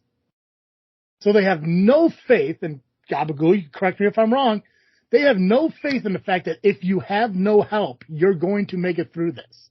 Am I right or wrong? I mean, you're right. If I could give an explanation. Yeah, the cards are stacked against him. Even if he was a trained professional wrestler and this was his first match, he still might shit the bed, right? You guys have been in the ring. Yeah. He's not a trained professional wrestler, and this is his first match. So hope is all we got at this point. Yeah. And nobody's going to learn business, and nobody's going to learn enough to survive a wrestling match within a month. It's just not doable. It absolutely is not. But the problem is you sit there and keep talking about how you're taking this seriously, and there's a different Pacman. Dude, there's not. You're so focused on just, being bubbly and funny and happy-go-lucky Pacman and going to fucking, SmackDown and Survivor Series and making videos and all this other goofy shit with, these other nobody fucking fan groups and just putting out content which is as a content creator, fucking fantastic. But you can't sit there and say you're taking this shit seriously when you have yet to prove at any point that you are taking this shit seriously. Can I offer a rebuttal? Dude, you can. Absolutely. 100%. We got time. So, Pacman, when you're done, I want to just give my 2 cents if that's possible. Yeah, I want to hear Nubby. I want to hear all your guys' side. I just want you to know, and I don't have to go any further than this. I just want to let you know that you show no effort in taking this seriously, and that people like Joey Ross saying that makes sense when you go and watch over the last month. It just doesn't look like you're taking it seriously, and you're just still doing your L.I.M. happy-go-lucky shit. That's all I'm saying. That's the last I'm going to say of it. So I do want to hear all your guys' responses. So, I will say, I am legit dieting, because I need to have that energy to try to survive. Mm-hmm. I am going to the gym. I was at the gym last night. I'll probably go to the gym after this. I'll have Monday Night Raw on my phone as I'm working out. I am doing all of that stuff. I mean, I had some training stuff that Danny wanted me to do on Thanksgiving.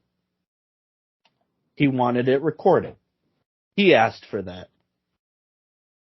He wanted me to be able to show people that I am taking it seriously, and he felt that it should be posted. So that's, documented. And I didn't understand his thinking at first, but it made perfect sense to me. Still does. Obviously, I think that lockup that we did, probably not very smooth, but I'm trying. I'm learning. That lockup was all wrong. I gave it effort. I gave it an effort. You did. I almost messed with Nubby and be like, "Do you see this shit?" But you don't know. That's the problem, man. You just don't know. Sorry. I know I said I was done talking. Go ahead. I mean, he made me chase the dog around the yard to show that I'm trying to get a little quicker on my feet because I don't know what's coming. I got to be able to have a little bit of agility to do all of that. And as far as, having the bubbly personality and all of that, that's how I cope. That's how I'm getting through this. Because don't get me wrong, and I'll be real here, that's a mask. Because I don't need people seeing the way that I actually feel right now. I am depressed. I'm not going to lie. I know I'm in and I'm anxious. I'm in a very tough position. And I think watching that footage yesterday really made me start to realize a little more what the hell exactly I'm getting myself into. It was eye-opening. But as far as, that bubbly personality, that's how I get through tough times. If I can make somebody laugh, then that makes me feel a little better at the end of the day. It makes me feel like I'm less alone with all of the thoughts that are going through my mind. I've done that my entire life. That's who I am. I always like making people laugh, and it does. It does make me feel better. It does make me forget about stuff that's going on. And yeah, I did go to SmackDown. I did go to Survivor Series. I had those tickets. I had the Survivor Series tickets well before I went before the match was made and all this stuff was going on. I've had the tickets for a while. But I went to SmackDown because it was the day after Thanksgiving. Everybody's working. It's just me. And then I found myself alone with my thoughts. And the thing is, if I'm alone with my thoughts, because I think we can all relate to that, that can sometimes be one of the worst feelings in the world. Mm-hmm. And I had the opportunity to go to SmackDown for $7. There were nosebleeds, but it was a good way for me to get away from things so I can come back and get my focus back for Saturday because, just like I'm relying on C-Red and Johnny Nye, they're relying on me. And I've said repeatedly, one of these things between us 6 men, one of these things is not like the other, and that's me. I have no experience. I've never taken a chair shot. I've never been thrown on the ground in a wrestling ring. I've never been thrown out of a wrestling ring. I've never been hit with a baseball bat. I've been hit before. That's not a fun feeling. But the thing is now it's no disqualification. And, I can sit with these thoughts. I can doubt myself. I can get anxious. But that's not going to help C-Red and Johnny. That's not going to help the fans who are counting on me this Saturday to stand up for them, to make sure that what happened to me, what's been happening to me over the past few months, doesn't happen to anybody else. So I am taking this as seriously as I can. I have a very unorthodox way of showing it, but on Saturday, I'm just going to have to give it the best I got. We've come too far for me to back down now, and I'm not going to back down. This is just what's going to have to happen, and I don't like the situation as I've really sat with it, but this is what it is. I'm nervous as hell. I don't know if I'm going to come out of that. It scares me. But it's like life. We just have to do it, and we just have to keep going. Been through a lot of tough situations. I talked about, stuff that happened to me in college. I talked about Danny shoving me up against the wall, telling me that I need to get my shit together. In my mind, I'm the one telling me to get my shit together. Because if I don't get my shit together, I could get hurt. Other fans could get hurt. Because if I lose, if I go down, the Idols are going to keep doing that because it's clear that the general manager isn't going to do anything about it other than put the fans that are in question into a match. So at the end of the day, I don't know exactly what's going to happen on Saturday. I'm scared as shit. But I'll be damned if I back away. Go ahead, Gabagool. Okay, sorry, I had to close the door. My kids. Sometimes you got to close the door to open a window. All right, so See, comedy. Let's be funny here. I was just very, very vulnerable. So it's just that's me just trying to No, dude, I get it, man. You're in a tough situation, but let's get humor out there for the fucking fans, because that's what matters. So I can attest to Pacman's demeanor. I've known the guy for over 20 years. I get it. He wants to always make sure that the people around him are feeling good, and in times of stress or times of times of unknown, which is what we're in right now. He's in a wrestling match. All right, let's look at that. This guy's untrained. He's in a wrestling match. 6-man, no DQ. Okay. He wants to make sure that the others around him are feeling well, and I appreciate that. When my mother had surgery a few years ago, he was the first guy on my phone, man. And I'm trying not to get choked up right now, but he means a lot to me. And the other points I want to make, and this is a big point, is you guys have given Pacman an opportunity to come on this show and showcase his passion for professional wrestling. And you both have had his back. I listened a couple weeks ago, and Travis, you gave him so much advice. I was like so tempted. I didn't want to bug you, but I was about to reach out to you while I'm listening to you giving him advice. Like, this is your match, man. This is your time to shine. Even though you're untrained, just be grateful for this opportunity and do what you need to do. And knowing the guy for 20 years, I know what he's doing what he needs to do. And his greatest weapon in his arsenal is his passion for wrestling. I've never met anybody else who loves wrestling so much. This guy was at SmackDown on Friday. He was at Survivor Series on Saturday, and he will be in a match coming up on this Saturday. So it's like, this guy lives and breathes professional wrestling. The opportunity you guys have given one of my best friends in my whole life, I will be indebted to you guys no matter what kind of beef JFW had with L.I.M or vice versa. I appreciate the hell out of you two guys and always having this guy's back. So that's my 2 cents. We're living on hope and a prayer at this point.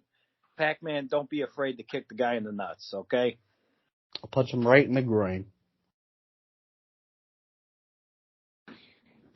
Humor. Cool. Nubby, what do you got to say for your buddy here? Your L.I.M brethren, you're the guy who's stepping into a ring that you're fired from. Am I wrong in thinking that he's finding too much humor and comedy in this? Oh, I thought about just walking away from this whole thing. Thought about just shutting the computer off, saying fuck it, don't care, But now I got to do this. Just real quick, do you that's fucking deal. Do you not care because it's ARWPro? Do you not care because it's Pacman stepping in a ring? Because for me, okay, say it's because it's ARWPro, no.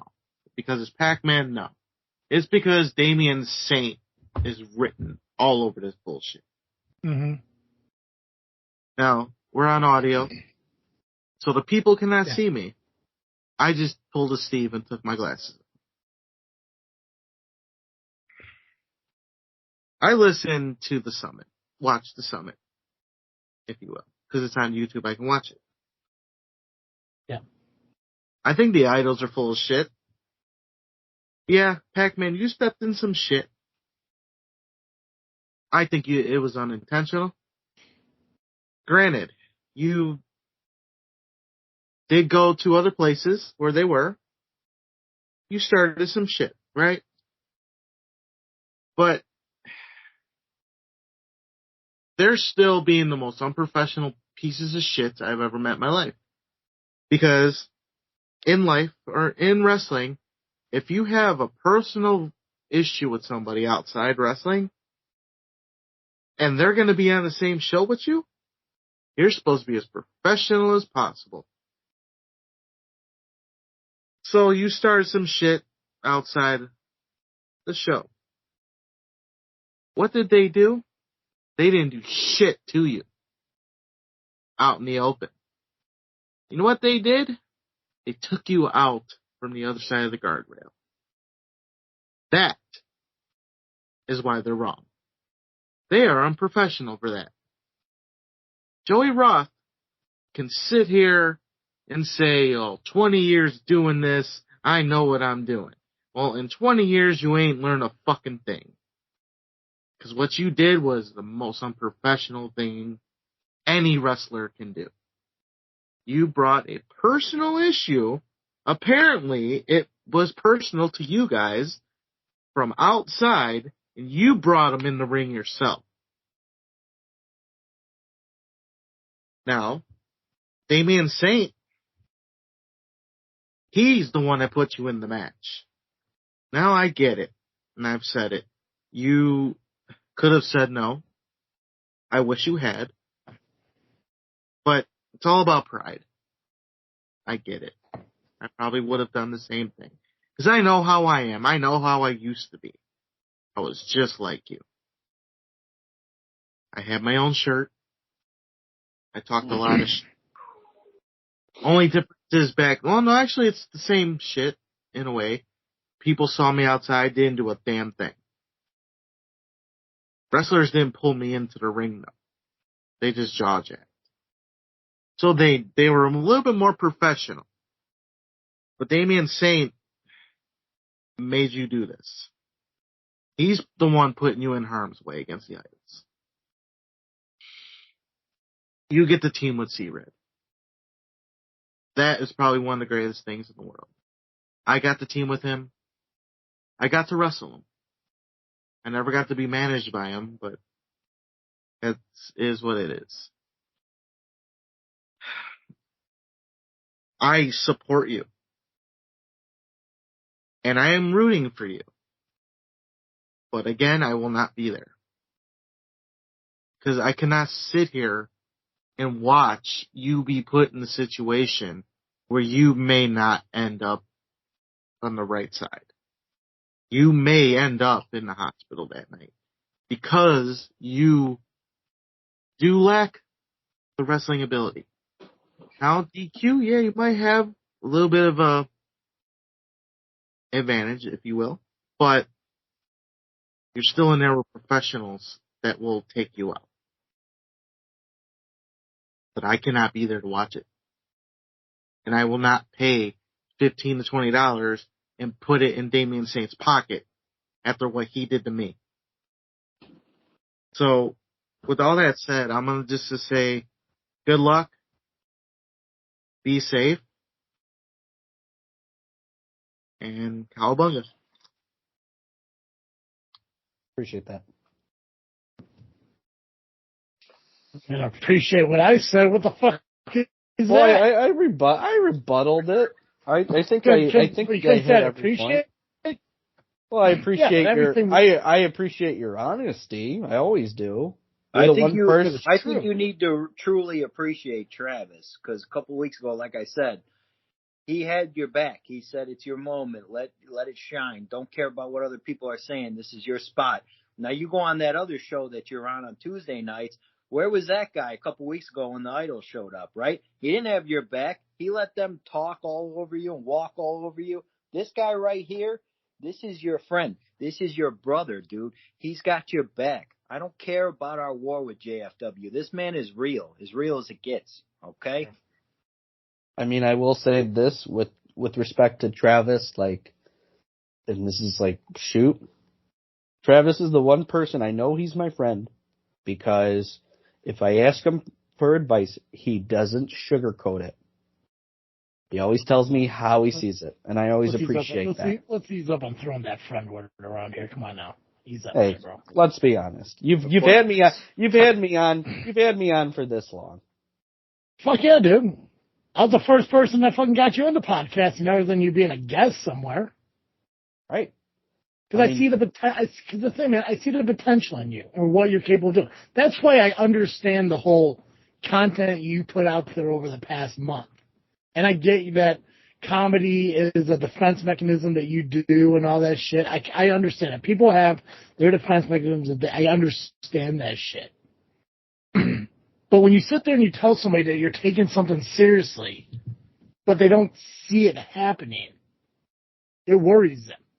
That's why, a few weeks ago, whenever the hell that one video came, I can't remember which episode it was, but I know it was the one that was maybe 3 episodes prior. Where everyone was so nervous and freaked out about this happening to you because they're all worried about something happening to you, which is a fucking possibility. I understand that, man. And I don't want anything to fucking happen to you. You signed a contract. You didn't have to, but you did. And I get that you have this belief that you do for some godforsaken reason, whatever you believe, that's fine. Good for you for standing up for what you believe in. Good for you for standing up for yourself. Maybe this is a way to, make up for not standing up for yourself 10 years ago, whatever the fuck it is. I don't like, the only thing I hate out of all this, to be honest with you, the only thing I hate is other people having the idea that they could do what you're fucking doing. Because I see it more times now than fucking ever of fans believing they can call people out and get in that ring and get their own fucking matches. And no, I'm not talking just about Santino.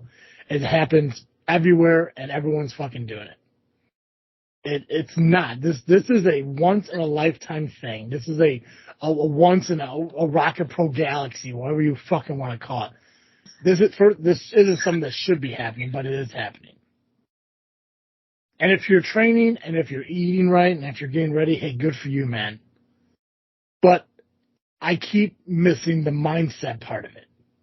Because you're too busy out there chasing dogs around backyards and locking up with your brother on decks and going on a Stairmaster and doing pull downs and walking out of a gym without a fucking sweat on you.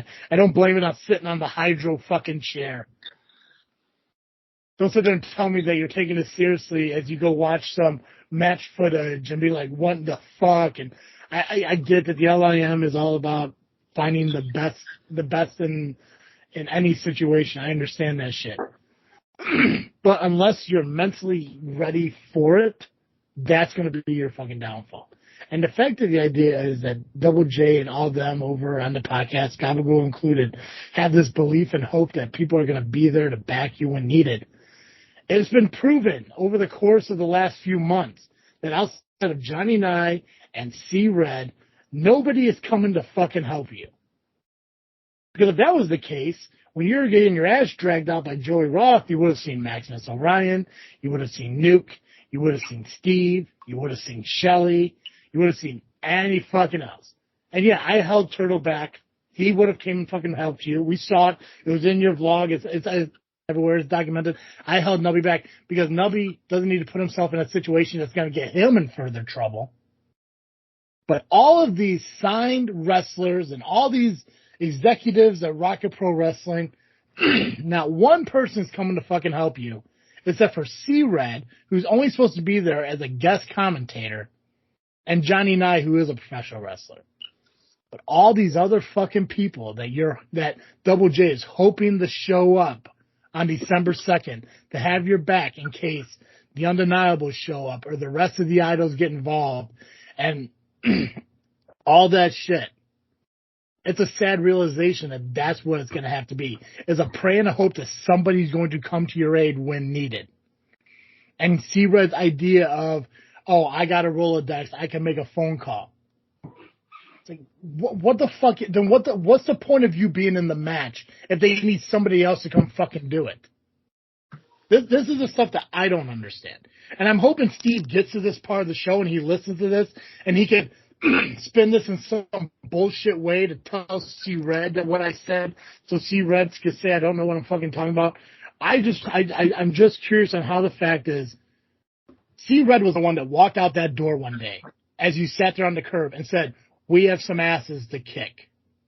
And you agreed to it. And now that idea is becoming a reality. And now there's these Rolodexes of people that need to fucking show up. I'm sorry to say it, and I'll be honest with you. Nobody has faith in you, Pacman. I don't want to be a dick about it, but everyone who says, I hope you win, is hoping somebody comes to help you. And you can make a comedic defense mechanism out of it all you want, but you need to watch yourself out there. Protect yourself at all fucking costs, and realize that this isn't a game. Come on now. This is your fucking high school bully stepping in the ring with you. And his ringleader, and their buddy Kate. Like, these guys are going there to make a point.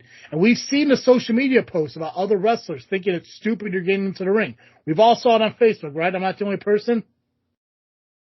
They're going to make the same exact fucking point, that you don't deserve to be in that fucking ring. And unless you get that mindset into your head that while you're in there, you are a wrestler, because everyone else keeps saying you're a fucking fan. You're a fucking fan. That Pacman's a fan.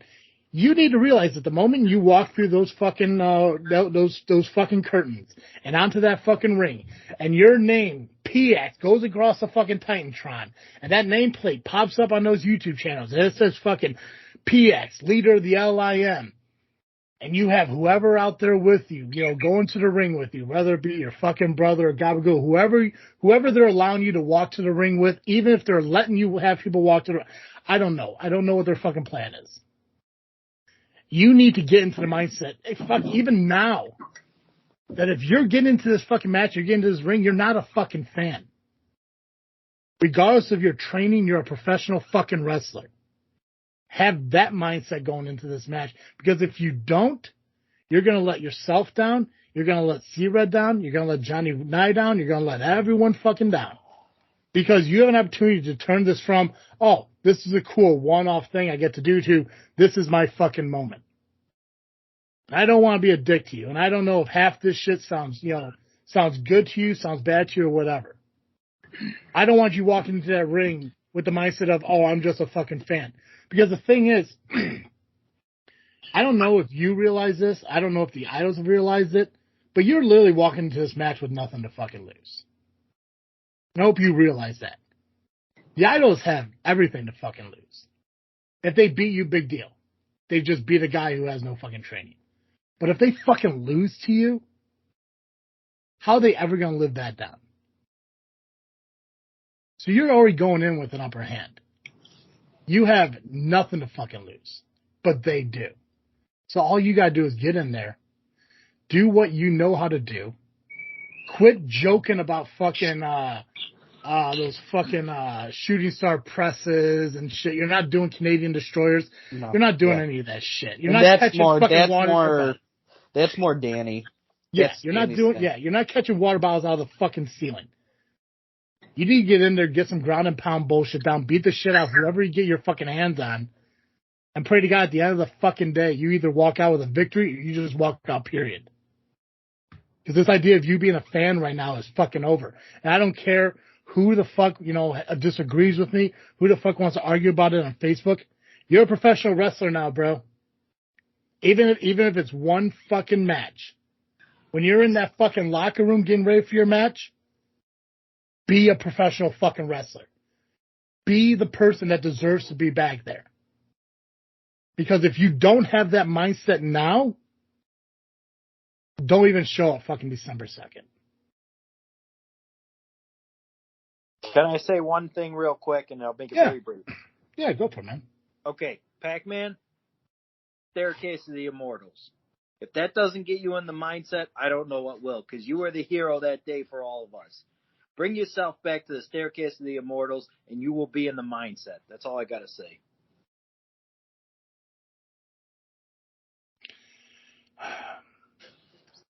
Pacman, I will be there December 2nd. I'll be sitting in front row with the L.I.M. and your dad, mainly because, I'm the son he always wanted. And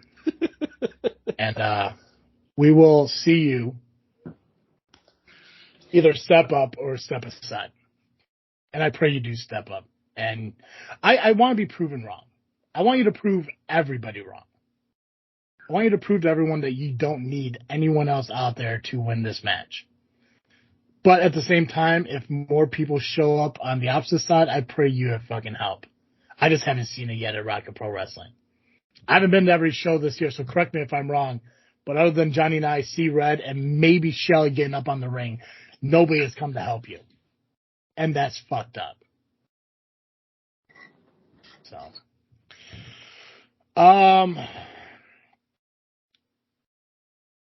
when's CW? December 16th? Is that right? Oh, we have one more match. Oh, yeah, go ahead. Yeah, God damn! I thought we were all done. Speaking of more matches, we have the last match, the main event match for the first 3 hours. Tag Team Championships, the Dark Carnival of the Barker, Cody James, and Cypher, going up against the final level of Shogun, Chris Logan, and All Day Marche Rocket. So again, that is Rocket Pro Wrestling Christmas Chaos. It will take place this Saturday, December 2nd at St. Joe's Park in Joliet, Illinois, 700 Theodore Street. Doors open at 4, bell time is at 5. The general admission is $15, and the front row is $20. And guess what? The beers are only $3. So Hey!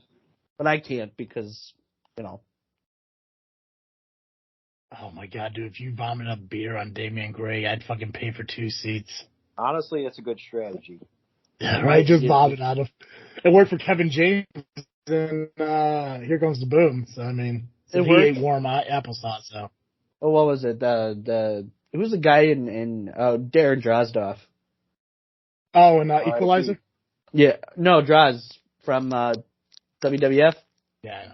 I was making a reference to your last show where you thought it was Jason Statham and Equalizer. Hey, that is one of those big life confusions that I had that was thankfully resolved by my No, friend. I get it. I mean, they both look the same.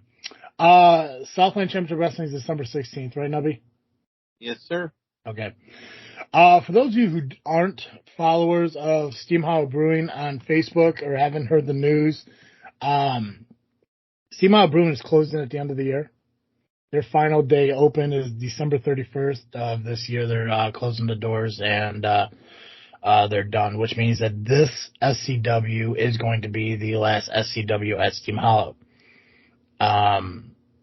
It was awesome because I wanted to go back. I wanted to look at a lot of things because I do kind of want to say something at the show. I just don't know if I'm going to get the opportunity to. So I'm just going to do it here now. And if I get to do it in the show, so be it. But I want to take the opportunity now because this is my platform. I can do what I want. Our first show there was in June of 2021. And I didn't think it was, over 2.5 years ago. I thought it was, last year. We were able to put on a lot more shows than anticipated there over the course of the past 2.5 years, and I'm grateful for them giving SCW the opportunity to come into Mantino because I don't remember the last time Mantino had a wrestling show, unless it was the one at Diversitech. So I'm guessing it's been a minute. I want to thank Steam Hollow Brewing for giving SCW again the opportunity to be in Mantino, and obviously, I want to try to find a way to keep wrestling in Mantino. I know there's other venues that I want to look at, helping with booking SCW and everything. I want to take a responsibility on trying to figure that out. And I've come across a few places that it's got to really nail down the logistics of it.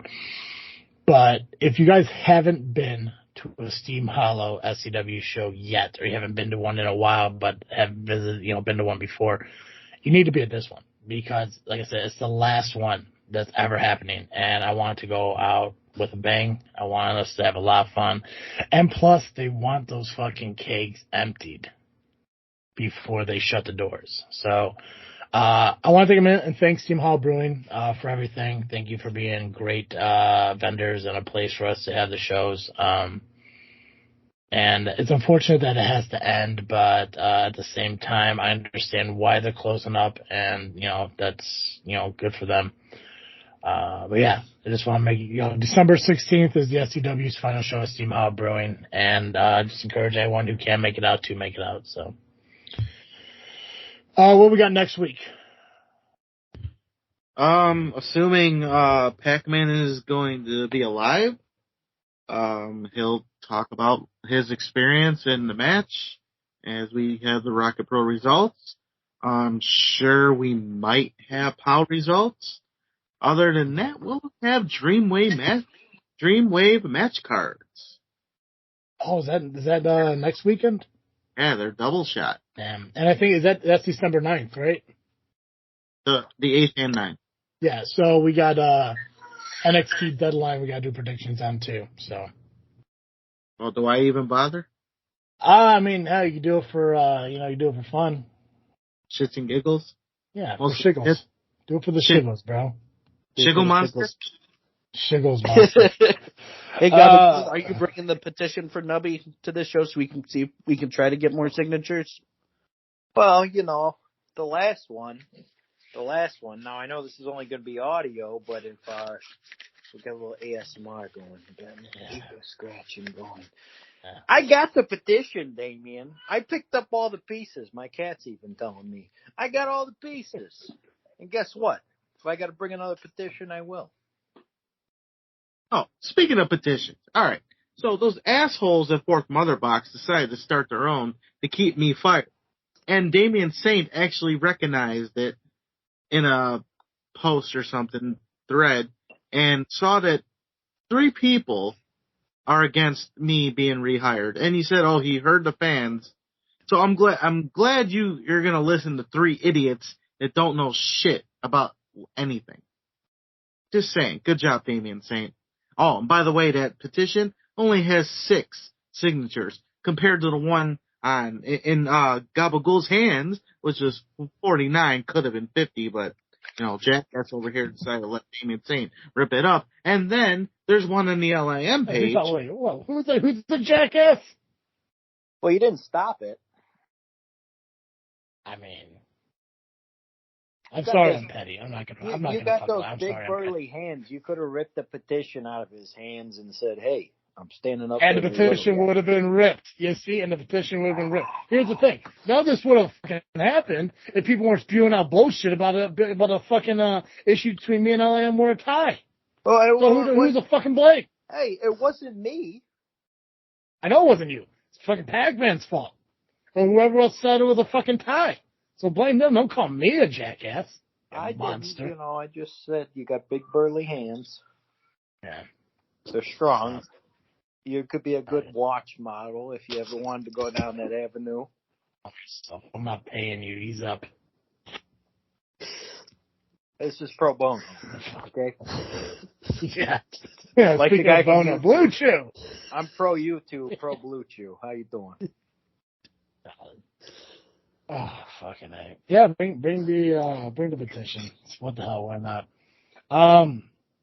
Also, I believe I was you never voted on if I was going to be part of L.I.M. We need to do that. I thought you were going to do that on your last show. We're going to do that on Saturday because everybody's going to be together. Google, you want to be part of L.I.M.? Hell yeah. We got room for you. Yeah. You got 2 votes.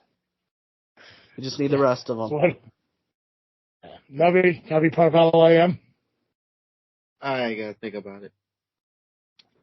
That's right. It's gotta be unanimous, not majority. Keep that in mind. So if you don't get Nubby's vote, it is what it is. Tony Gabagool, thank you for coming on here. Is this your first time being on here, right? This was your first time on here, right? Dream of mine. Yeah. I've been dreaming about it for years, and I can't believe I'm awake right now because I'm living the dream. So 10 years. Well, even. Huh? Yeah, 10 years since fucking Duel of the Butcher. Yeah. Fucking people. Power Hour, who's the guest this week? Cody James. Done. Power Hour's Tuesday nights. You can check it on YouTube and Facebook later into Tuesday evenings, or you can check it out on Wednesday. L.I.M. probably doesn't have another episode for 3 weeks? Where the hell you guys do it? I think we're going to have at least at most 2 next month. Because I think we're going to do a best of 2023. Details are still being worked out. And then we'll do the resolution preview. So L.I.M. podcast might come back this year. Who fucking knows? It'll be back. Back. Right. We got budget cuts. Yeah. Thank God you guys planned out your own fucking podcast. God damn it. We got other things to worry about, okay? Get banned. See Red We'll figure it out. Who's talking? Pick one. One of you Nubby. bald fucks say something. So I'm surprised. I'll be surprised if you're not banned again because of C-Red with all the fucks he said. So, Gabagool, they met our friends over at the PCC and made them an offer they couldn't refuse, let's say. Oh, like a true Italian. Like Agent S. I mean, you and him got really chummy from what you were telling me. I offered him about. Oh, shit. I said, I got something for you in this briefcase. It's about tree fitty, and he said, "Say no more." Agent W was a little harder to convince. About tree fitty. I got 2 questions for you, and then we're gonna wrap this up. Does anyone else have anything they have to talk about, or are we good? We've already talked about my match. Just go and see it and hope that I don't die. It looks like there was a match Have you got anything? to ARWPro Oh, yeah? just now. I don't know if that, unless you said it, but it looks a stipulation was added. A Shelley's Choice match. Maximus Orion against Ryan Matthews. Oh, thank God. Her son gets a fucking match. Perfect. Is there anything of like value that we have to talk about, or do you want to talk about Maximus Orion? Shelley chooses the type of match they will face off in. Interesting. Wonderful. Yeah. Fortnite match. Santino thinks it'll be a cage match. Yeah, because he's Killing the mole and not revealing your fucking heritage. Well, we'll get to that. So is it fair to say you're not Italian? No. We'll get to that. Gotcha. Maybe in Secondly, January. what happened in September of '97? Okay, so that's the whole reason why I came on. We're about 3 hours and 82 minutes into this thing, and speaking of Survivor Series, we had Survivor Series this past weekend. You remember Survivor Series 1997? I do. Pacman, you mind if I tell this story real quick? I mean, Travis is the host. Travis, you good with it? That's right. Yeah, so we had... please share. We had... this is all I've been trying to talk about. All right, that's all I got. Bret Hart versus Shawn Michaels. Do we think that That's all I got. the screw job, was it a work? You gonna fucking do your shit, Nubby? I believe we can. Ring the bell on Tony Gabagool talking about the Montreal screw job. We'll get to it next year. And thank you for listening to another episode of Just Freak Wrestling, the JFW. Oh, wait, what are our names? What are our names? Who cares? Okay. Here's the thing. I had a very funny way of ending this fucking show. And then Nubby, who wants to spend time on his fucking phone instead of doing his spot, and then me not be able to press stop record because you want to talk about our names, but people already fucking heard them when we started this show, and now we have to drag on this fucking finish. You know who wouldn't fucking do this to me? My best friend, Max Holiday, FCW, longest reigning 3-time